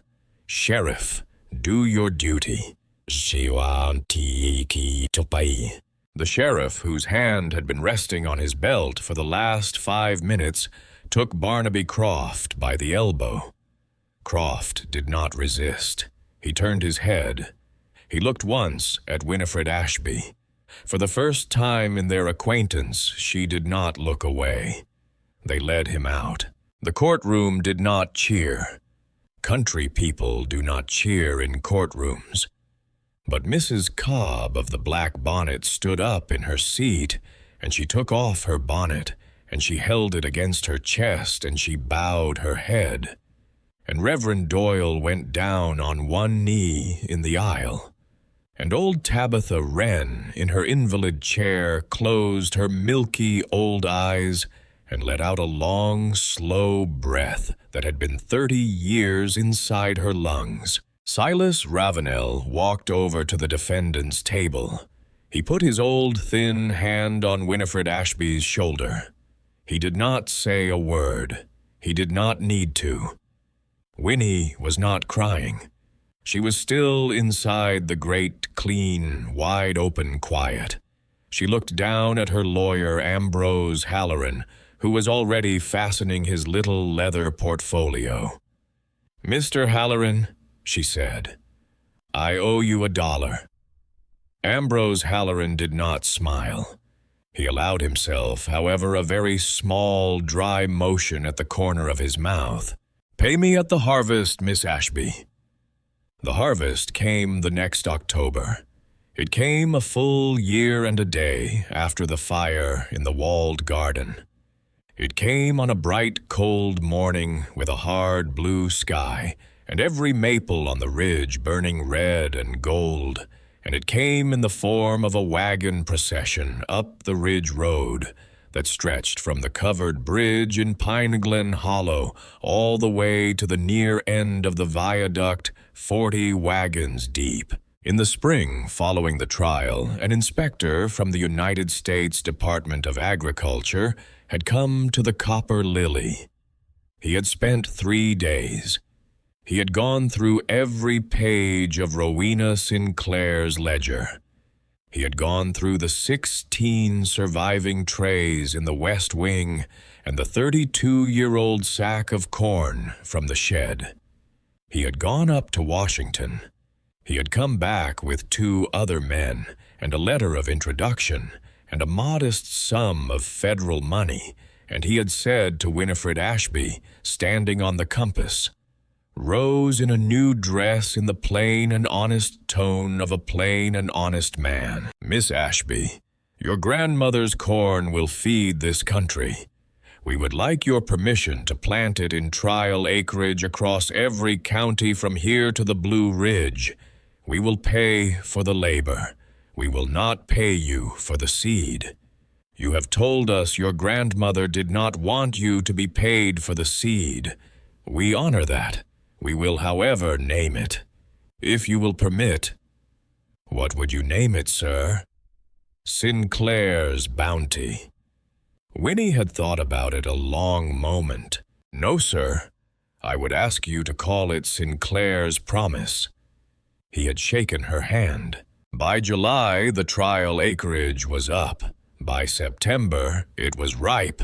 By October, it was ready, and the first wagons rolled up the Ridge Road on a Saturday morning with the news that the yield had been 40% above every other West Virginia field, and that the plants had stood through a blight that had taken half the crop of the neighboring county, and that in the hollows where the wagons had brought the seed for free, because Rowena Sinclair had said so, and Rowena Sinclair's granddaughter had honored the word, there would be no hungry children this winter. They had brought the harvest to the Copper Lily to say thank you. They came up the ridge in wagons and in buggies and on horseback and on foot. They brought sacks of corn and jars of preserves and hams tied in cheesecloth and pies wrapped in dish towels. They brought fiddles and a banjo and 1 snare drum. Fletcher and Mrs. Cobb had strung colored bunting along the parapet of the viaduct.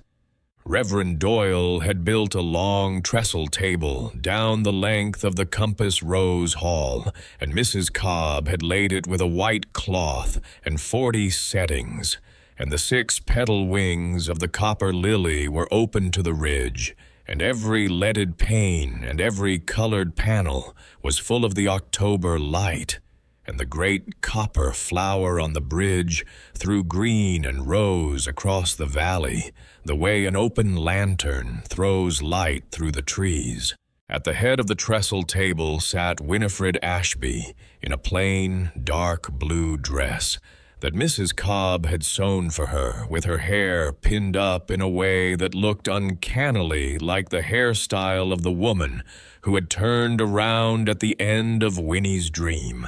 At her right hand sat old Tabitha Wren, who had come up the ridge in a farm wagon padded with quilts, and who was that day 92, and who ate very little, but who watched everything with her milky eyes, and smiled sometimes to herself at things nobody else could see. At her left hand sat Silas Ravenel, 71 years old, in his old black frock coat, who had been given the seat of honor because it was his cabinet that had held the will for 31 years, and because he had cried at his desk the day Winifred Ashby had put the letter on it, and because a man who has kept a promise for that long is entitled to sit at the head of a table. Reverend Doyle said the grace. He said it short for him. For the seed we thank the sower. For the sower we thank the hand that guided hers. For the hand that guided hers, we thank the maker of hands. Amen. They ate. They played fiddle music. Fletcher's 10-year-old son played the snare drum badly, and everybody applauded. Mrs. Cobb of the black bonnet, who was that day wearing a bonnet of dark green with a red silk ribbon, an unheard-of extravagance, got up and danced a reel with the smith, and the smith, who was 60 and had not danced in 20 years, did not embarrass himself. Cinder the black cat sat on the mantel above the hearth, above the small, tidy panel of new, fresh brick that closed the hole they had opened in October. Above him, above the mantel, the wren still watched wings spread sprig in beak. Late in the afternoon, when the plates were cleared and the sun was going low, Winifred Ashby stood up from the head of the trestle table. The room quieted. She was not a big girl. She had not grown into a big woman, but she had grown into something else in the year since a French clock had shattered in a Richmond hallway, and every person in that hall could see it. "I am not a speechmaker," she said. "You're doing fine, Miss Winnie," called Fletcher's boy, and everybody laughed. She smiled. "My grandmother," she said, "was killed for what is in this house. My mother was hidden for what is in this house. I did not know either of them. I did not know their names until I was 18 years old. I did not know I had a place in this world until I stood on that bridge out there and looked at these copper walls and heard from inside them a woman singing a hymn." She looked around the table. "I know now what I did not know then. The copper lily is not mine. The seed is not mine. The house is not mine. They belong, all of them, to the hands that come after. My grandmother wrote that on the wall behind the fireplace. I have not moved the writing. I will not move it. If a girl comes here in 50 years, and she is tired and she is alone, and she has no place in the world, and she puts her hand on that wall, she will read those words, and she will know that she is home." She lifted her tin cup of cider. "To the hands that come after." Every soul in the Compass Rose Hall stood up. Every tin cup went up. To the hands that come after. They drank. Winifred Ashby set her cup down. She walked to the door of the Copper Lily. She stepped out onto the viaduct. The sun was going down behind the western ridge, and the whole 7 arches of the old railway bridge were in gold light, and the copper walls were the color of an ember at the bottom of a fire that will burn all night. Cinder came out with her. He sat down beside her on the bridge. She walked to the very center of the viaduct. She stopped under the belfry. She looked up. The iron bell was there, black against the gold sky on its old wooden yoke. There was a rope hanging down from it to the platform below the belfry, and the rope came down through a small square hole in the stone and dropped into the center of the Compass Rose Hall, and the end of the rope hung that October evening 1 foot above the R medallion in the middle of the floor. Winifred Ashby went back inside. She walked to the R. She put her hand on the rope. Every person in the hall went still. She pulled. The bell in the belfry above the Compass Rose Hall of the Copper Lily, which had not rung in 30 years, rang. It rang once, it rang twice, it rang 3 times. The sound went out across the ravine and across the town of Pineglin Hollow and down the valley toward the Kanawha and out into the whole quiet country of West Virginia in the year of our Lord 1894, and every man and woman in the town below, whatever they were doing at that hour, stopped what they were doing and looked up. The bell had a good voice. It was a country bell. It said what a country bell says, which is, "Come home, come home, come home." Winifred Ashby stood on the Compass Rose with the rope in her hand, and her grandmother's house all around her, and the community her grandmother had almost lived to see gathered at her back, and old Tabitha Wren, on the first afternoon at the gate of the churchyard, had told her that some stones held curses, and some stones held promises, and that the trick was in the listening. She had listened. She had heard. She let the rope go. The bell rang 3 more times of its own weight, softer, softer, softer, until it stopped and the last note went out over Bramble Creek and lost itself in the dusk. Cinder rubbed against her ankle. Winifred Ashby, aged 19 years and 5 months, mistress of the Copper Lily keeper of a promise made before she was born, stood on the R in the middle of her grandmother's floor, and for the first time since a French clock had fallen off a marble shelf in Richmond, she smiled the smile of a person who is exactly where she is supposed to be. Outside, the light on the copper petals went from gold to rose, to the deep, clean green of a robin's egg cracked open at the end of a long day, and the wind came up out of the ravine, soft and cold and full of the smell of wood smoke and windfall. Apples and the great copper flower on the bridge shone across the valley, the way a good lantern shines from a good window, saying to any tired soul on any dark road, anywhere within sight of it, there is a light here. There is a light here. Come in.